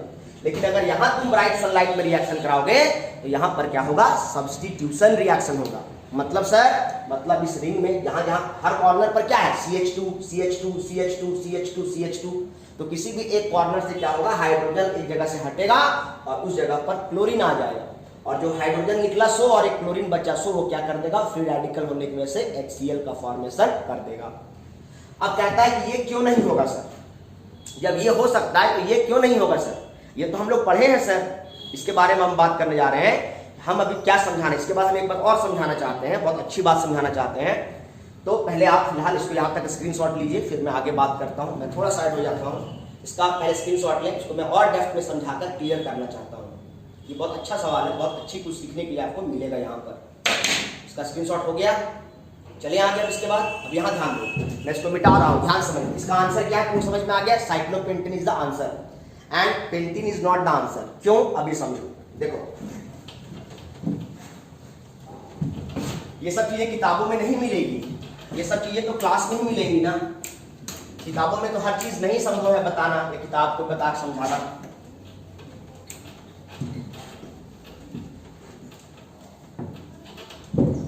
चलिए देखिए, कहता है, मैं कहना क्या चाह रहा हूं, देखो ध्यान से। अगर तुम्हारे पास क्या है, suppose that CH2 double bond CH2 है, और अगर तुम इसको Cl2 के साथ रिएक्शन करा दिए, ध्यान समझना, Cl2 के साथ या Br2 चल रहा है तो आज Br2 के साथ ही बात करते हैं। Br2 या Cl2 दोनों में से कोई भी तुम ले सकते हो। अरे हटाओ साले को, X2 के साथ रिएक्शन कराओ, माथा दर्द मत कराओ। X2 के साथ रिएक्शन कराओ CCl4 के प्रेजेंस में, तो यहाँ से क्या होगा, ये पाई बॉन्ड हटेगा और यहाँ पर क्या होगा, CH2 single bond CH2, double bond जहाँ था यहाँ पे डबल बॉन्ड था, और डबल बॉन्ड से क्या होगा, सिंगल बॉन्ड हटेगा, डबल एक बॉन्ड हट जाएगा, और हटने से क्या होगा, इस दोनों कार्बन पर एक एक हाइड्रोजन आ जाएगा। इसको अंग्रेजी में कहते हैं, केमिस्ट्री में कहते हैं एडिशन रिएक्शन। क्या कहते हैं इसको, एडिशन रिएक्शन। या हेलोजिनेशन कहते हैं, एडिशन रिएक्शन। ये कैसा एल्कीन है? सिमेट्रिकल एल्कीन है। यहाँ पर दोनों विनाइलिक कार्बन है, एलाइलिक कार्बन तो है नहीं, लेकिन ध्यान समझना। अब क्या कहता है कि CH3 CH double bond CH2 अगर होता और अगर तुम इसको H2 से रिएक्शन कराता तो CCl4 के साथ काम नहीं करता। ये सिमेट्रिकल एल्कीन का अलग कहानी होता है और अनसिमेट्रिकल एल्कीन का अलग कहानी होता है। अगर ये तुम्हारे पास अनसिमेट्रिकल एल्कीन होता और अनसिमेट्रिकल एल्कीन को अगर तुम रिएक्शन कराएगा एडिशन, तो ये जो रिएक्शन होगा ना, तुम अगर सोचोगे CH3 CH single bond CH2 और यहाँ पर क्या आ जाए, अच्छा इसके लिए टेम्परेचर दे दोगे 773 केल्विन, हाई टेम्परेचर दे दोगे, इसको ऐसे, इसको बोलते हैं एडिशन रिएक्शन। सपोज दैट अभी क्या कराते हैं हम, एडिशन रिएक्शन। एडिशन मतलब सिंपली जाकर ऐड हो गया। मैंने समझाया था ना यार, ये तुम्हारा पेन है और ये मॉलिक्यूल है और यहाँ पर आकर के इसको मैं ऐड कर दिया ऐसे, ये क्या हो गया, एडिशन रिएक्शन। ये हो गया एडिशन, क्योंकि ये मेरे में ऐड हो गया। अब मैं इसको हटाकर, हरा वाला को हटाकर मैं ब्लू वाला रख रहा हूँ, तो एक को हटाकर मैंने दूसरे को जोड़ा है, इसको हम क्या बोल रहे हैं, सब्स्टिट्यूशन रिएक्शन। एडिशन और सब्स्टिट्यूशन पहले क्लियर होना चाहिए तुम्हारा। अगर तुम्हारे बॉडी में कुछ नहीं है, मॉलिक्यूल में के पास कुछ नहीं है, एक्स्ट्रा चीज आकर के जुड़ गया, ये आकर इसमें जुड़ गया, इसको बोलेंगे एडिशन। लेकिन अब क्या हो रहा है, इसको पहले से जुड़ा हुआ है, अब इसको हटाकर इसके जगह पर इसको जोड़ रहे हैं, इसको बोलेंगे सब्स्टिट्यूशन रिएक्शन। अब समझने की जरूरत है, यहां पर क्या हुआ, CH3 में कोई परिवर्तन नहीं, CH में कोई परिवर्तन नहीं, CH2 में कोई परिवर्तन नहीं, यहां पर कुछ भी हटा क्या नहीं। अब हटा तो क्या हटा, डबल बॉन्ड हटा, बॉन्ड का हटना कोई डील नहीं है। अब यहां पर क्या किया आपने, इसको यहां हैलोजन जोड़ दिया, इसको यहां हैलोजन जोड़ दिया, तो ये हुआ एडिशन रिएक्शन, ये हो गया एडिशन रिएक्शन। बट कहता है कि एडिशन रिएक्शन नहीं होगा। क्यों एडिशन रिएक्शन नहीं होगा, ये जो प्रोडक्ट बना है, दिस प्रोडक्ट इज, ये जो यहाँ पर प्रोडक्ट बना है, बहुत अच्छी बात मैं बता रहा हूँ, बहुत गहराई वाली बात बता रहा हूँ, ध्यान समझना।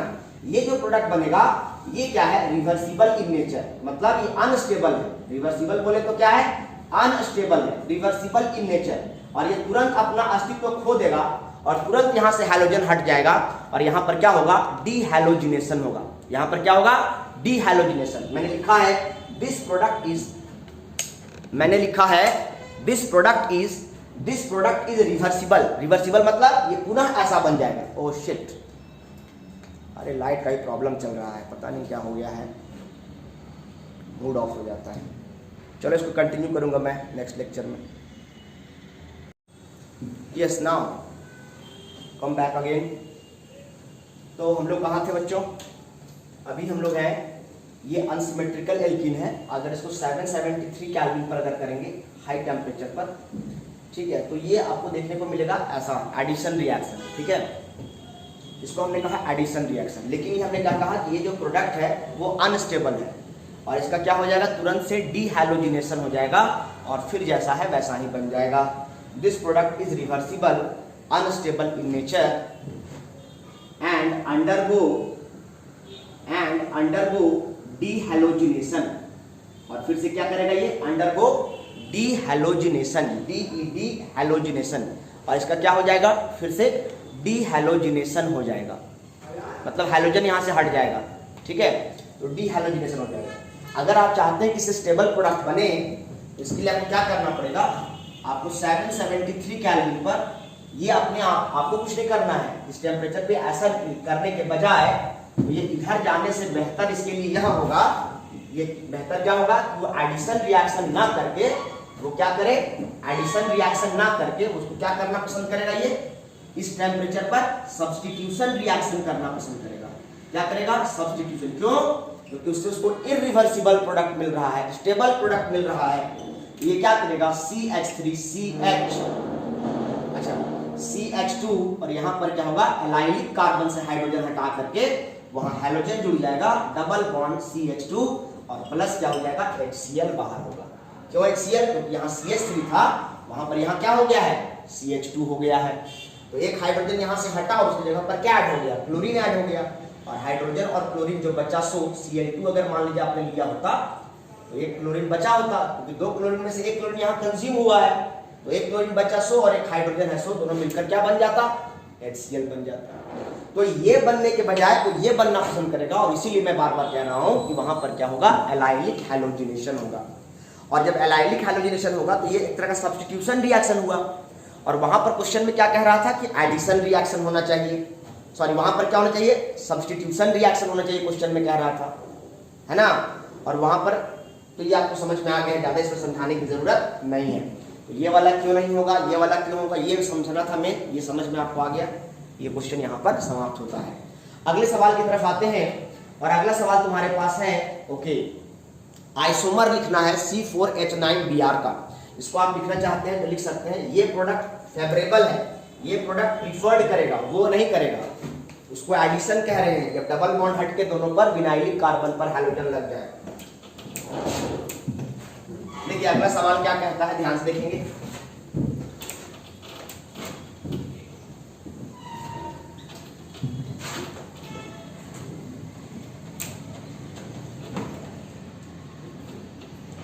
देखिए नेक्स्ट क्वेश्चन क्या कहता है, आपके पास क्या कहता है कि इसके आइसोमर लिखिए। आपके पास है, ये कौन सा सवाल है अगला, 10.6 है और 10.6 में आपको क्या बोलता है, आइसोमर लिखिए किसका, C4H9Br। C4H9Br का आपको आइसोमर लिखने के लिए बोलता है कि बताइए C4H9 के कितने आइसोमर्स पॉसिबल हैं और कौन कौन से उनका नाम बताइए। तो 4 कार्बन का है, एक आइसोमर तो ये हो सकता है CH3 CH2 CH2 CH2 और लास्ट में ब्रोमीन लगा दिए। एक संभावना यह हो सकता है CH3 CH2 CHBr CH3। Isomer का मतलब क्या होता है, वैसे कंपाउंड जिनका मॉलिक्यूलर फॉर्मूला सेम हो लेकिन उनके प्रॉपर्टीज अलग अलग हो। हाइड्रोजन का पोजीशन बदल गया ना, यहाँ 1 ब्रोमो है, ये 1 डिग्री अल्काइल हैलाइड है, ये 2 डिग्री अल्काइल हैलाइड है, इसका बॉइलिंग पॉइंट ज्यादा है, इसका बॉइलिंग पॉइंट कम है, प्रॉपर्टीज बदल गया। और 4 कार्बन से क्या बना सकते हैं आप, ऐसा भी बना सकते थे CH3 CH CH3 CH2 Br। इसका नाम क्या हो जाएगा, 1 ब्रोमो 2 मिथाइल। ये 4 कार्बन का चेन था, 4 कार्बन का चेन था, अभी 3 कार्बन का चेन हो गया, एक ब्रांच हो गया। एक और क्या संभावना हो सकती है, इसके अलावा एक और संभावना हो सकती है CH3 C CH3 C CH3 और ये Br। 3 कार्बन का चेन ये भी बना, लेकिन 2 नंबर पर ब्रोमीन और 2 नंबर पर हाइड्रोजन, 2 नंबर पर ब्रोमीन और 2 नंबर पर ब्रांच। यहाँ पर क्या हुआ, 1 नंबर पर ब्रोमीन और 2 नंबर पर ब्रांच। इसके अलावा तुम कोई भी स्ट्रक्चर बनाने की कोशिश करोगे ना तो नहीं बनेगा। इसका नाम क्या हो जाएगा, पहले वाले का नाम हो जाएगा 1 ब्रोमो ब्यूटेन। क्या नाम हो जाएगा, 1 ब्रोमो ब्यूटेन। सेकंड वाले का नाम क्या हो जाएगा, 2 ब्रोमो ब्यूटेन। देखो नाम अलग अलग हो गया कि नहीं हो गया, ये दोनों एक दूसरे के लिए आइसोमर है। कैसे आइसोमर, पोजिशनल आइसोमर। यहाँ पर ब्रोमीन का पोजीशन पैरेंट चेन में 1 नंबर कार्बन पर है, यहाँ पर ब्रोमीन का पोजीशन पैरेंट चेन में 2 नंबर कार्बन पर है। और यहाँ पर क्या है, 2 ब्रोमो, अच्छा 1 ब्रोमो 1 2 3, 1 ब्रोमो 2 मिथाइल और यहाँ पर क्या है, 2 ब्रोमो 2 मिथाइल। क्या है, 2 ब्रोमो 2 मिथाइल, 2 ब्रोमो 2 मिथाइल और 3 कार्बन का है तो क्या बोलेंगे, इसको प्रोपेन बोलेंगे। इस प्रकार से क्या करेंगे हम लोग, 4 आइसोमर्स आसानी से बना सकते हैं। तो आपको बोला था आइसोमर्स ऑफ C4H9Br, तो 1 2 3 और ये 4, इसके अलावा और कोई आइसोमर पॉसिबल नहीं है इसके। छोटा सा क्वेश्चन था ये, इसको स्क्रीनशॉट ले लीजिएगा इसका। अगला सवाल है आपके पास 10.7।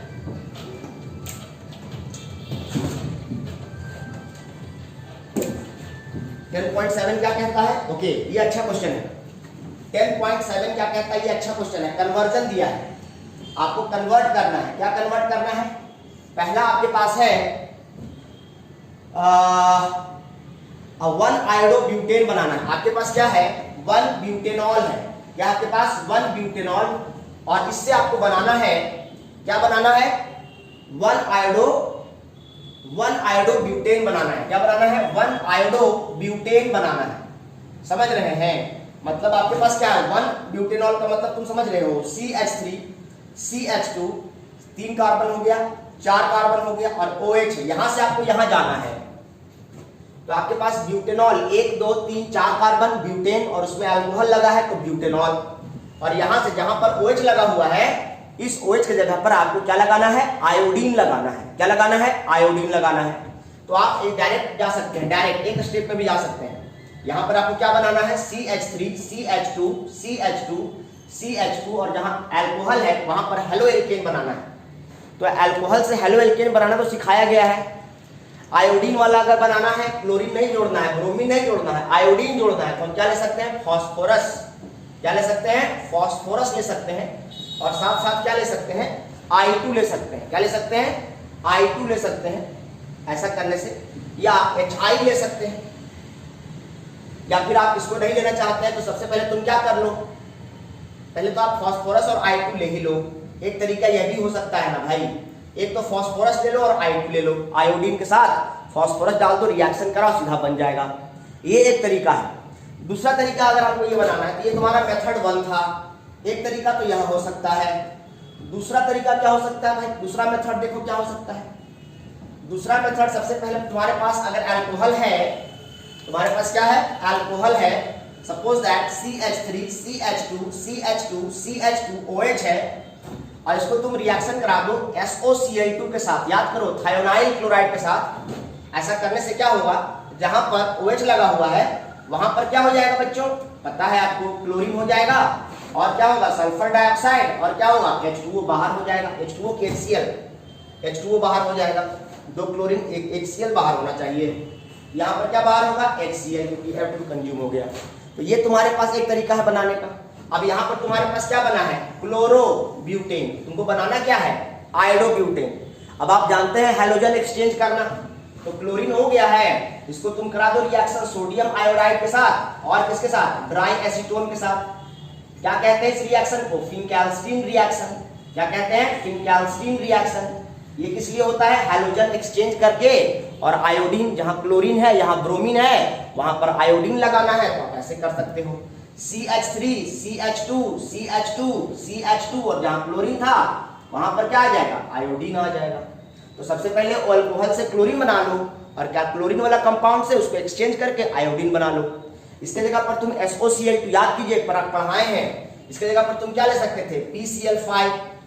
अगर PCl5 लेते तो साथ साथ क्या बनता? POCl3 बनता बाई प्रोडक्ट। अगर मान लो तुम PCl5 नहीं लेकर के तुम क्या लिए होते? PCl3 लिए होते, और इसका 3 मॉलिक्यूल अगर लिया होता, इसका याद कीजिए, मेथड ऑफ प्रिपरेशन पढ़ाए हैं, इसका 3 मॉलिक्यूल 3 PCl3, तो क्या बनता? H3PO3 बन जाता।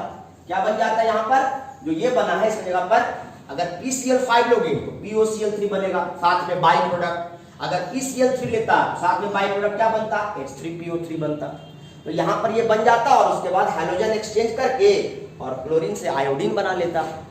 तो एक्सचेंज करके ही बना सकते हैं। और अगर डायरेक्ट बनाना चाहते हैं तो फास्फोरस और आयोडीन ले सकते हैं। या दूसरा चीज होता है, एक और तरीका होता है, मैं ज्यादा बताना नहीं चाहता हूं आप लोगों को, बोर्ड लेवल है, कंफ्यूजन होगा आप में। रिफ्लक्सिंग आप लोग नहीं जानते हैं। रिफ्लक्स यानी कि हाइड्रोक्लोरिक एसिड और अल्कोहल को जब मिलाते हैं तो रिफ्लक्स बनता है, और उस रिफ्लक्स को भी डालिएगा तब भी आयोडीन बन जाता है।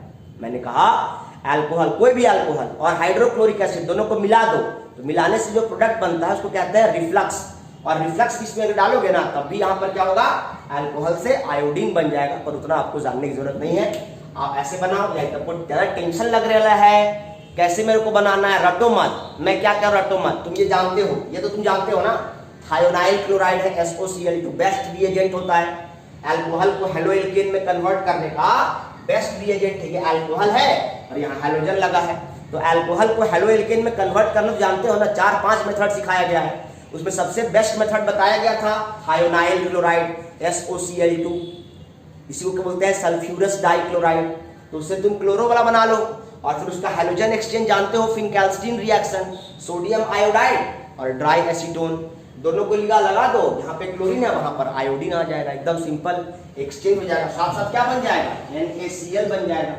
अरे यहाँ सोडियम के साथ क्लोरीन आ जाएगा, और क्लोरीन की जगह पर आयोडीन चल जाएगा। एक हैलोजन को हटाकर दूसरा आयोडीन उसकी जगह पर चला जाएगा। तो ऐसे ही बना सकते थे।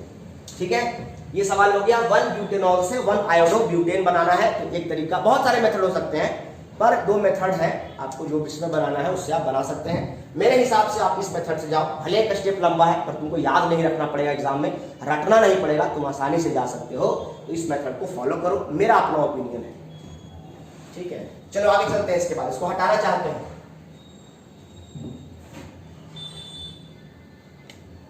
इसका स्क्रीनशॉट ले लें, लेना चाहते हैं तो साफ साफ दिखाई दे रहा होगा आप लोगों को।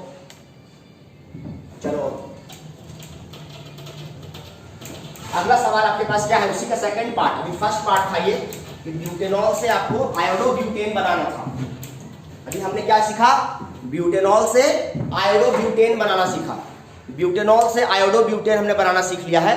अब हम सीखने जा रहे हैं दूसरा क्वेश्चन है आपके पास, आयोडोब्यूटेन ही बनाना है और इस बार ब्यूटीन से बनाना है। इस बार कहां से बनाना है, ब्यूट 1 इन है कि 2 इन है, ब्यूट ओके 1 इन है, ध्यान देने की जरूरत है। ब्यूट 1 इन से आपको बनाना है, क्या बनाना है, 1 आयोडोब्यूटेन बनाना है। सिंपल सी बात है, 1 आयोडोब्यूटेन बनाना है। तो कैसे बनेगा, सबसे पहले देखो ये एल्कीन है, क्या है ये, एल्कीन है।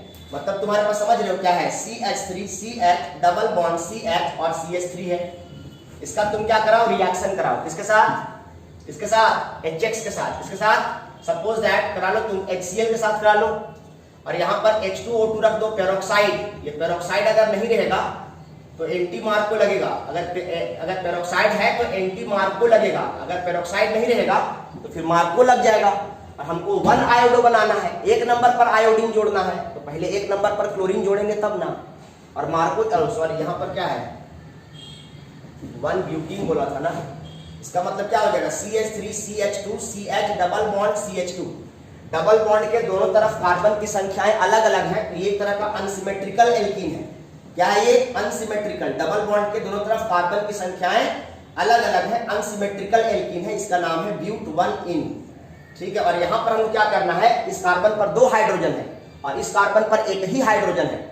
मार्को निकोल लगेगा तो हाइड्रोजन इसके पास आ जाएगा और ब्रोमीन या क्लोरीन इसके पास आ जाएगा। फिर तो यहाँ पर हम एक्सचेंज करेंगे तो यहाँ पर आयोडीन लग जाएगा 2 पर, हमको 1 आयोडो बनाना है। इसका मतलब हमको यहाँ पर क्लोरीन न जोड़कर यहाँ पर जोड़ना है और यहाँ पर जोड़ना है, यानी 1 डिग्री हेलोएल्केन बनाना है। इसके लिए हमको anti Markovnikov rule apply करना पड़ेगा, इसलिए हम यहाँ पेरोक्साइड का प्रेजेंस लिया है। ऐसा करने से क्या होगा, CH3 CH2 CH double bond हटेगा और डबल बॉन्ड हटते ही इस कार्बन पर हाइड्रोजन आ जाएगा और इस कार्बन पर क्लोरीन आ जाएगा। आ गया क्लोरीन, एंटी मार्को लगा है। अब यहाँ हमको क्लोरीन नहीं चाहिए, हमको यहाँ पर चाहिए आयोडीन, तो हम क्या करेंगे, हाइड्रोजन एक्सचेंज। अभी तुरंत बताए हैं फिनकेल्स्टीन रिएक्शन, उसका रिएजेंट क्या होता है, सोडियम आयोडाइड और ड्राई एसीटोन। इस रिएक्शन को क्या कहते हैं, फिनकेल्स्टीन रिएक्शन। ये किस लिए फेमस है, आयोडो कंपाउंड बनाने के लिए फेमस है। तो तुम्हारे पास CH3 CH2 CH CH2 और यहाँ पर तुम्हारे पास क्या था, क्लोरीन था, वहां पर क्लोरीन की जगह पर क्या आ जाएगा, आयोडीन आ जाएगा और ये क्या बन जाएगा, आयोडो वाला कंपाउंड बन जाएगा। ठीक है, ये बन गया। तो ये अगर यहाँ से आपको इधर को जाना है तो आपको कॉमन सेंस लगाना चाहिए, कहाँ मार्को लगाना है, कहाँ एंटी मार्को लगाना है, उसके बाद क्या हाइड्रोजन एक्सचेंज करना है। बहुत सिंपल था ये कौन था, तुम्हारा क्वेश्चन नंबर था 10.7 का 10.7 का 10.7 का थर्ड क्वेश्चन था ये। 10.7 का थर्ड था और 1 हो गया, फर्स्ट और थर्ड हो गया, सेकंड बच गया। अब सेकंड क्या है, देखो जरा छूट गया था सेकंड। और सेकंड क्या कहता है तुम्हारे पास, क्लोरोब्यूटेन है। फिर वही चीज है यार, क्लोरोब्यूटेन है, CH3 CH2 CH2 CH2 Cl है। और यहाँ पर हमको आयोडीन लगाना है तो फिर से वही लगा देंगे, क्या लगा देंगे, सोडियम आयोडाइड और क्या लगा देंगे, ड्राई एसीटोन। और ऐसा करने से क्या होगा, जहाँ क्लोरीन है वहां पर क्या आ जाएगा, iodine, CH3 CH2 CH2 CH2 और यहाँ पर क्या आ जाएगा, आयोडीन आ जाएगा। तो ये तो सिंपल हाइड्रोजन एक्सचेंज का सवाल था फिनकेल्स्टीन रिएक्शन पर आधारित। ऐसे सवाल जैक बोर्ड में बहुत ज्यादा पूछे जाते हैं, ध्यान रखना है इसको। नेक्स्ट क्वेश्चन क्या है, अगला क्वेश्चन 10.8 है और 10.8 जो है वो डेफिनेशन है, व्हाट आर एम्बिडेंट न्यूक्लियोफाइल्स। तो एम्बिडेंट न्यूक्लियोफाइल्स तो बुक में भी लिखा है या मैंने नोट्स में भी आपको लिखाया है, एग्जाम्पल बहुत सारे समझाए हैं। तो एम्बिडेंट न्यूक्लियोफाइल्स वाला क्वेश्चन नहीं कर रहे हैं, 10.9 में आते हैं। मुझे भरोसा है कि 10.8 आप लोग कर लेंगे, तो 10.9 हम डिस्कस करने जा रहे हैं। 10.9 क्वेश्चन क्या कहता है, हाँ SN2 रिएक्शन कौन फास्टर करेगा। और ये भी बहुत आसान रिएक्शन है, आसान क्वेश्चन है। देखिए 10.9 की तरफ बढ़ते हैं।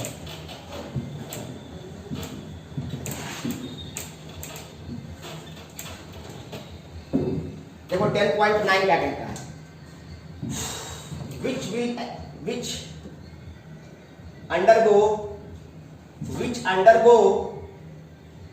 undergo SN2 faster.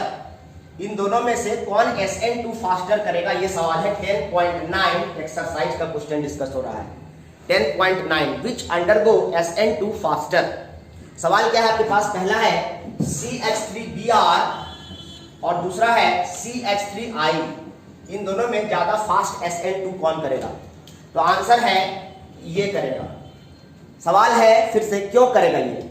इसीलिए क्योंकि यहां पर 3 हाइड्रोजन के साथ ये भी 1 डिग्री अल्काइल हैलाइड है और यहां भी 1 डिग्री अल्काइल हैलाइड है, लेकिन ये भी 1 डिग्री SN2 फास्ट कौन करता है?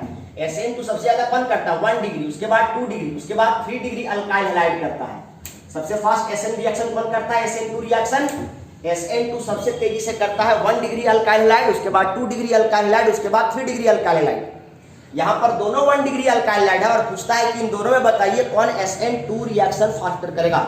ये CBSE का प्रीवियस ईयर क्वेश्चन है, जैक में भी आया हुआ क्वेश्चन है। तो यहाँ पर ब्रोमीन है और यहाँ पर आयोडीन है, और आयोडीन आप जानते हैं फ्लोरीन, क्लोरीन, ब्रोमीन, आयोडीन, ऊपर से नीचे आने पर एटॉमिक साइज क्या होता जाता है? बड़ा होता जाता है। ऊपर से नीचे आने पर सेम ग्रुप में ऊपर से नीचे आने पर एटॉमिक रेडियाई बढ़ता है, यानी एटम का साइज ब्रोमीन और आयोडीन के कंपैरिजन में करें अगर साइज का, तो आयोडीन का साइज एटॉमिक साइज बड़ा है। और हम जानते हैं कि अगर बॉन्ड लेंथ और एटॉमिक साइज, अगर बॉन्ड की लंबाई देखें तो बॉन्ड की लंबाई directly proportional to atomic size होती है, यानी जिस एटम का साइज बड़ा होगा उसका बॉन्ड लेंथ क्या होगा? ज्यादा होगा। और हम जानते हैं कि जिसका बॉन्ड लेंथ ज्यादा होगा उसका बॉन्ड स्ट्रेंथ क्या होगा? कम होगा। इसका मतलब आयोडीन वाला का अगर हम बात करें तो आयोडीन का बॉन्ड लेंथ कुछ इस प्रकार से होगा, और ब्रोमीन का साइज छोटा है तो ब्रोमीन का बॉन्ड की लंबाई क्या होगी? छोटी होगी, और आयोडीन के बॉन्ड की लंबाई क्या होगी? बड़ी होगी, जिस कारण से ये वाला बॉन्ड को ब्रेक करना आसान है, यानी आयोडीन बहुत आसानी से बाहर निकल पाएगा। तो हम कह सकते हैं कि क्लोरीन और ब्रोमीन और आयोडीन में जो बेटर लिविंग ग्रुप है, छोड़ने वाला जो ग्रुप है लिविंग ग्रुप, जितना जल्दी से आयोडीन बाहर निकलेगा उतना ही जल्दी दूसरा न्यूक्लियोफाइल वहां पर आकर जुड़ेगा। तो ब्रोमीन जल्दी नहीं निकलेगा, उसके कंपैरिजन में आयोडीन जल्दी निकलेगा, क्योंकि साइज बड़ा है, कमजोरी से बंधा हुआ है, वीकली बॉन्डेड है, तो आयोडीन जल्दी बाहर निकल जाएगा, और जितना जल्दी आयोडीन बाहर निकलेगा उतना ही स्ट्रांगली दूसरा न्यूक्लियोफाइल इसको अप्रोच करेगा। तो आयोडीन जब बाहर निकलेगा तो वो न्यूक्लियोफ्यूज कहलाएगा, और जो इनकमिंग न्यूक्लियोफाइल जो आयोडीन से स्ट्रॉन्गर होगा वो जाकर के इस सेंट्रल कार्बन पर जाकर जुड़ जाएगा। तो कहने का मतलब आयोडीन जो है वो ब्रोमीन के कंपैरेटिवली बेटर लिविंग ग्रुप है। क्यों? Due to larger atomic size, due to larger, उसके कंपैरेटिवली इसका एटॉमिक साइज बड़ा है, due to larger atomic size than that of bromine, than that of bromine. तो ब्रोमीन के कंपैरिजन में आयोडीन जो है उसका साइज बड़ा है, इसीलिए इसका बॉन्ड लेंथ लंबा है, इसीलिए बॉन्ड स्ट्रेंथ कमजोर है, इसीलिए आयोडीन जल्दी बाहर निकलेगा एज कंपेयर टू ब्रोमीन, और इसी कारण से फास्ट रिएक्शन कौन करेगा? तो आयोडीन वाला करेगा। ये बहुत अच्छा क्वेश्चन है। दोनों 1 डिग्री अल्काइल हैलाइड है और कंपैरिजन करने बोला है, तब देखना है कि कौन बेटर लिविंग ग्रुप है। तो बेटर लिविंग ग्रुप कौन होगा? जिसका साइज बड़ा होगा, और जब बड़ा साइज होगा तो क्या होगा? जल्दी बाहर निकलेगा न्यूक्लियोफ्यूज बनकर, सो दैट दूसरा न्यूक्लियोफाइल जल्दी से सेंट्रल कार्बन को अप्रोच कर पाएगा, और इस प्रकार SN2 फास्टर करेगा। तो आई होप 10.9 का क्वेश्चन नंबर ए आपको समझ में आ गया है। अब क्वेश्चन नंबर 10.9 का सेकंड पॉइंट कहता है एक 3 डिग्री अल्काइल हैलाइड है और एक 1 डिग्री अल्काइल हैलाइड है, इसको हटाना चाहते हैं, इसका स्क्रीनशॉट ले लीजिएगा। अभी तुरंत बताए हैं कि 3 डिग्री, 2 डिग्री, 1 डिग्री में कौन ज्यादा फास्ट करता है? SN2, और SN2 रिएक्शन को 1 डिग्री ज्यादा फास्ट करता है। अब आपको पूछता है CH3, CH3, CH3 और क्या है तुम्हारे पास? क्लोरीन, और दूसरा पूछता है CH3 और यहां पर तुम्हारे पास क्या है? क्लोरीन। पूछता है इन दोनों में ज्यादा फास्ट कौन करेगा? तो मेरे भाई ये 3 डिग्री अल्काइल हैलाइड है। कितना डिग्री है? 3 डिग्री। कैसे सर? देखो ना जी, जिस कार्बन से हाइड्रोजन अटैच है इसको बोलते हैं अल्फा कार्बन, तो ये beta beta beta 3 beta carbon है, इसलिए 3 डिग्री अल्काइल हैलाइड है। यहाँ पर कोई भी 1 डिग्री भी नहीं है, ये सिंपल है, ये बिल्कुल क्लोरोमीथेन है ये, तो इसीलिए क्या करेगा? ये फास्ट करेगा, क्योंकि हम जानते हैं 1 डिग्री सबसे फास्ट करता है, 2 डिग्री उसके बाद 3 डिग्री अल्काइल हैलाइड ज्यादा फास्ट करता है। ये क्या है? ऑर्डर। किसके लिए? फॉर SN2 रिएक्शन के लिए। SN2 रिएक्शन कौन ज्यादा फास्ट करेगा? SN1, ये 1 डिग्री, उसके बाद 2 डिग्री, उसके बाद 3 डिग्री, ये 3 डिग्री है सबसे स्लो करेगा, इसका मतलब यही फास्ट करेगा, और ये क्या हो जाएगा उसका आंसर। छोटा छोटा सवाल है ये सब। अगला सवाल आता है आपके पास 10.10 10.10 ये थोड़ा अच्छा क्वेश्चन है, ध्यान से देखने की जरूरत है, और बहुत अच्छा क्वेश्चन भी नहीं है, इसको हटाना चाहते हैं।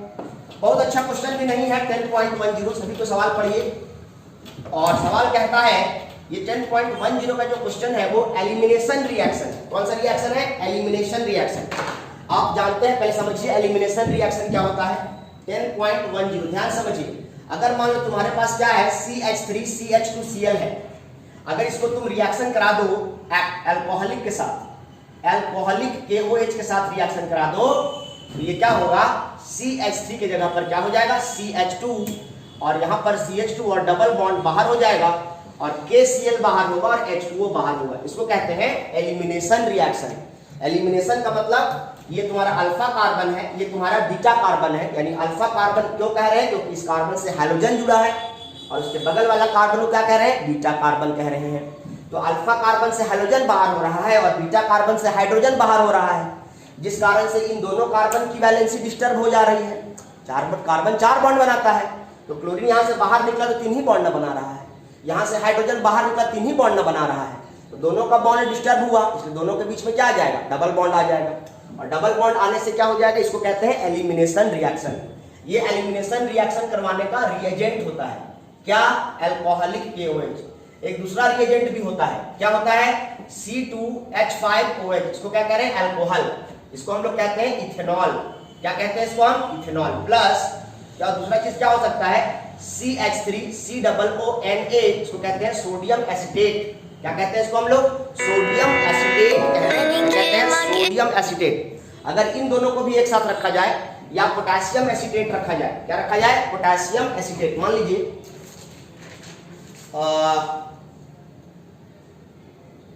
C2H5ONA, यहां पर वही चीज हुआ C2H5ONA, ये आपके क्वेश्चन में दिया है, इसी का बात करते हैं। इसको बोलते हैं सोडियम इथेनॉल। क्या बोला है क्वेश्चन में आपको? Sodium ethoxide. ये क्या इसको बोलते हैं? सोडियम इथॉक्साइड, इसको बोल रहे हैं सोडियम इथॉक्साइड। और ये दोनों अगर मिल जाए तो ये दोनों भी क्या करता है? उसी का वही काम करता है जो काम अल्कोहलिक KOH करता है, या आप चाहें तो इसके जगह पर अल्कोहलिक पोटेशियम हाइड्रोक्साइड भी ले सकते थे, सोडियम हाइड्रोक्साइड भी ले सकते थे। तो अल्कोहलिक सोडियम हाइड्रोक्साइड हो या अल्कोहलिक पोटेशियम हाइड्रोक्साइड हो या इथेनॉल, ये तरह का अल्कोहल है, यानी अल्कोहलिक सोडियम इथॉक्साइड हो, अल्कोहलिक सोडियम इथॉक्साइड हो, ये तीनों का काम वही है, एलिमिनेशन रिएक्शन करवाना। और एलिमिनेशन रिएक्शन क्या होता है? अल्फा कार्बन से हाइड्रोजन बाहर होगा और उसके ठीक बगल में जो बीटा कार्बन होगा उससे हाइड्रोजन बाहर होगा, और इस कारण से अल्फा और बीटा कार्बन के बीच में क्या हो जाएगा? डबल बॉन्ड सेटअप हो जाएगा। इसी को अंग्रेजी में या केमिस्ट्री में एलिमिनेशन रिएक्शन कहते हैं। ठीक है, अब क्या कहता है 10.10 का जो सवाल है वो कहता है कि 1 bromo 1 methyl cyclohexane, 1 bromo 1 methyl cyclohexane, ये तुम्हारा 1 पर ब्रोमो बोल रहा है और 1 पर मिथाइल है, और आपको क्या बोल रहा है? साइक्लोहेक्सेन। अब कहता है इसको अगर रिएक्शन कराया जाए C2H5OH इथेनॉल, साथ ही साथ क्या है C2H5ONA, ये दोनों का कॉम्बिनेशन लिया है, और ये दोनों क्या है? रिएजेंट। किस चीज का क्या कराने के लिए? For elimination reaction. क्या करवाने के लिए? एलिमिनेशन रिएक्शन करवाने के रिएजेंट होते हैं ये। तो ये तुम्हारा रिएजेंट एलिमिनेशन रिएक्शन कराने का है। अब देखो ये तुम्हारा अल्फा कार्बन हो गया, क्यों? क्योंकि इस कार्बन पर हाइड्रोजन है, ब्रोमीन, तो ये तुम्हारा क्या हो गया? बीटा कार्बन, और ये तुम्हारा क्या हो गया? Beta carbon. बीटा कार्बन पर क्या है बताओ? यहाँ पर क्या है? CH2 CH2 CH2 CH2, हर कॉर्नर पर कार्बन के साथ दो हाइड्रोजन है कि नहीं है? यानी यहाँ पर क्या है? CH2, यहाँ पर CH2, या तो तुम यहाँ से हटा लो या यहाँ से हटा लो। इसका मतलब क्या होगा? एक कार्बन से, अल्फा कार्बन से क्या हटेगा? ब्रोमीन हट जाएगा, तो यहाँ क्या बचेगा? CH3। बीटा कार्बन से क्या हटा होगा?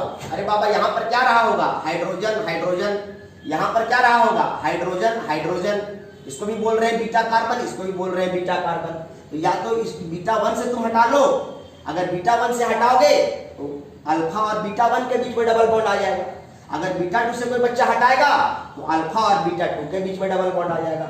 सपोज मैं बीटा 1 कार्बन से एक हाइड्रोजन को हटा रहा हूं और अल्फा कार्बन से ब्रोमीन को हटा रहा हूं, इसीलिए यहाँ पर 2 हाइड्रोजन के बदले एक ही हाइड्रोजन बचेगा, और यहाँ पर इन दोनों के बीच में डबल बॉन्ड आ जाएगा।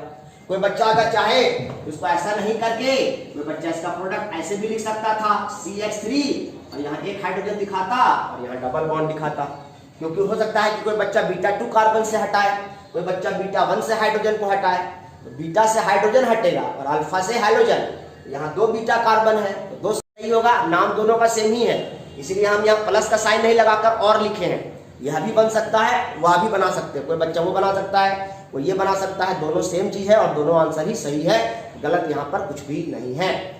समझ में आ गया बीटा एलिमिनेशन क्या रिएक्शन होता है। ये जो रिएजेंट है ये बीटा एलिमिनेशन या सिंपली एलिमिनेशन रिएक्शन का है और हम सब जानते हैं कि एलिमिनेशन रिएक्शन सेट-जेफ रूल को फॉलो करता है। सेट-जेफ रूल पढ़ा चुके हैं क्लास में। अगला क्वेश्चन आपका सेट-जेफ रूल पर ही आधारित है। ये क्वेश्चन समझ में सबको आ गया। बीटा से हाइड्रोजन को हटाना है, यहाँ 2 बीटा कार्बन है, एक बार यहाँ से हटा के एक बार दिखा दिए प्रोडक्ट, एक बार यहाँ से हटाए। अगर यहाँ बीटा 1 से हटेगा तो अल्फा और बीटा 1 के बीच में डबल बॉन्ड आ जाएगा। अगर बीटा 2 से हाइड्रोजन हटेगा तो अल्फा और बीटा 2 के बीच में हाइड्रोजन डबल बॉन्ड आ जाएगा। समझ में आया क्या? तो ये सवाल तुम्हारा हो गया। दूसरा सवाल क्या कहता है, सेट-जेफ रूल वाला सवाल है और दूसरा क्वेश्चन कहता है 2-chloro-2-methyl ब्यूटेन, 2-chloro-2-methyl ब्यूटेन। देखते हैं, इसको हटाना चाहते हैं, इसका स्क्रीनशॉट ले लें। 2-chloro-2-methyl ब्यूटेन, ये रिएजेंट किसका है? एलिमिनेशन रिएक्शन का, याद रखिएगा अभी।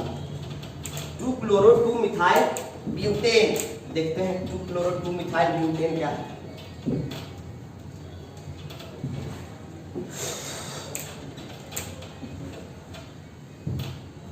2-chloro-2-methyl butane, 2-chloro-2-methyl butane, 1 2 3 4, 2-chloro-2-methyl, ठीक है। 2-chloro-2-methyl ब्यूटेन, 1 2, इसमें तो हाइड्रोजन नहीं जाएगा, इसमें क्या हो जाएगा CH3, यहाँ क्या हो जाएगा CH2, यहाँ क्या हो जाएगा CH3। ये तुम्हारा बन गया 2-chloro-2-methyl ब्यूटेन। ओके, यहाँ पर इस कार्बन पर हाइड्रोजन अटैच है, तुम्हारा अल्फा कार्बन हो गया और ये तुम्हारा क्या हो गया बीटा 1, ये क्या हो गया तुम्हारा बीटा 2, ये तुम्हारा क्या हो गया बीटा 3। इस बार 3 बीटा कार्बन है क्योंकि ये 3 डिग्री अल्काइल हैलाइड है। ये अल्फा कार्बन है क्योंकि इस कार्बन से हाइड्रोजन जुड़ा है और जिस कार्बन अल्फा कार्बन से डायरेक्टली जुड़े हुए कार्बन क्या कहलाते हैं? Beta carbon. यहाँ 3 बीटा कार्बन है इसलिए क्या हो गया ये 3 डिग्री अल्काइल हैलाइड हो गया। अब यहाँ पर बीटा 1 से तुम हाइड्रोजन हटाओ चाहे बीटा 2 से हाइड्रोजन हटाओ, दोनों का तो सेम ही प्रोडक्ट ना बनेगा बाबू। यहाँ से हटाओगे तो इन फर्स्ट इधर डबल बॉन्ड आ जाएगा, यहाँ से हटाओगे तो इन दोनों के बीच डबल बॉन्ड आ जाएगा। तो बीटा 1 या बीटा 2 क्या है? सेम है। तो दोनों में से किसी दोनों से अलग अलग यानी कि 3 प्रोडक्ट बनेगा सर, यहाँ नहीं 2 ही प्रोडक्ट बनेगा। कैसे सर? आप तो बोले कि यहाँ पे वहाँ 2 बीटा था तो वहाँ 2 हटाए थे सर, आप 2 जगह से 2 प्रोडक्ट बना था। मैं यहाँ कह रहा हूँ यहाँ भी 3 प्रोडक्ट बनेगा, परंतु जो 2 प्रोडक्ट बनेगा वो सेम ही रहेगा। चाहे तुम बीटा 1 से हटाओ हाइड्रोजन चाहे बीटा 2 से हाइड्रोजन हटाओ। तो अगर बीटा 1 से हाइड्रोजन हटेगा और अल्फा से हाइड्रोजन हटेगा, देखो मैं क्या कहना चाहता हूँ, फिर से यहाँ पर तुम वही चीज लेने जा रहे हो C2H5OH और क्या है C2H5ONA, ये एलिमिनेशन रिएक्शन करवाने का रिएजेंट है। सपोज दैट तुमने बीटा 1 से हटाया तो क्या हो जाएगा CH2 डबल बॉन्ड C है और यहाँ पर क्या रह जाएगा CH3 रह जाएगा ऐसे ही और यहाँ क्या हो जाएगा CH2 CH3, ठीक है। अब मान लो तुमने बीटा 1 से हटाया, अब तुम बीटा 2 से अगर हटा लो तो बीटा 2 से हटाओगे तो क्या हो जाएगा CH3 C double bond CH2 CH3। इस बार पेरेंट चेन तुम्हारा क्या बन जाएगा? अभी तुम्हारा पेरेंट चेन क्या बन जाएगा? डबल बॉन्ड वाला ये हो जाएगा, इसका नाम क्या होगा 2-methyl ब्यूटीन। अब बताओ 1 2, अभी यहाँ पर तुम्हारा ये वाला पेरेंट चेन बन जाएगा और अब इसका नाम क्या होगा 2-methyl ब्यूटीन। तो अगर ये बीटा 1 से हटा हाइड्रोजन तो ऐसा आएगा, अगर बीटा 2 से हाइड्रोजन हटा तो यहाँ ऐसा आएगा। तो दोनों तो सेम ही प्रोडक्ट बना यार, 2-methyl ब्यूटीन, तो दोनों सेम प्रोडक्ट बना। इसीलिए हम कह रहे हैं कि दोनों में से कोई एक ही लेना है, दोनों लेने की जरूरत नहीं है, ठीक है। प्लस इसको या तो ये लेना या तो ये लेना, वो बीटा 1 से या बीटा 2 से। प्लस इस बार बीटा 3 से हटाते हैं, देखो क्या होगा जब बीटा 3 से हटाएंगे तो क्या बनेगा? इसमें कोई परिवर्तन नहीं, ऊपर वाले में कोई परिवर्तन नहीं। यहाँ CH2 था वहां पर CH हो जाएगा और यहाँ से हाइड्रोजन हट गया और यहाँ पर क्या हो गया CH3। अब बताओ इसका नाम क्या होगा? इसको पेरेंट चेन ये हो जाएगा, इसका नाम क्या हो जाएगा 2-methyl ब्यूटीन, इसका नाम हो जाएगा 2-methyl ब्यूटीन। इसका नाम क्या है 2-methyl ब्यूटीन, ब्यूट 1-इन, इसका नाम क्या है 2-methyl ब्यूट 1-इन या सिंपली ब्यूटीन। ये दोनों का नाम सेम है 2-methyl ब्यूटीन और इसका नाम है 2-methyl ब्यूट 2-इन। अब 2 प्रोडक्ट बना है तो दोनों में मेजर कौन है? तो मेजर कौन है? तो ये वाला प्रोडक्ट जो है वो मेजर है, और ऊपर वाला जो है उसको क्या कहेंगे? माइनर है। क्यों मेजर क्यों है? तो as per सेटजेस rule, as per सेटजेस rule के हिसाब से नीचे वाला प्रोडक्ट मेजर है। क्या होता है सेटजेस रूल? ध्यान सुनना। जिन दोनों कार्बन पर डबल बॉन्ड है, जिन दोनों कार्बन पर डबल बॉन्ड है, उनसे कितने अल्काइल ग्रुप जुड़े हैं? जितना ज्यादा अल्काइल ग्रुप जुड़ा हुआ रहेगा वो उतना ही ज्यादा स्टेबल एल्कीन बनेगा। तो जिन दो कार्बन पर डबल बॉन्ड है, इससे कितने अल्काइल ग्रुप जुड़े हैं? 1, 2 और 3। जिन दो कार्बन के बीच डबल बॉन्ड है, उनसे कितने अल्काइल ग्रुप जुड़े हैं? तो डबल बॉन्डेड कार्बन से 3 अल्काइल ग्रुप जुड़े हुए हैं। कितने अल्काइल ग्रुप जुड़े हुए हैं? यहाँ पर 3 अल्काइल ग्रुप आपको देखने को मिल रहे हैं। किससे? डबल बॉन्डेड कार्बन से। यहां पर देखो, जिन दो कार्बन के बीच में डबल बॉन्ड है, उससे कितने अल्काइल ग्रुप जुड़े हुए हैं? एक ये और एक ये।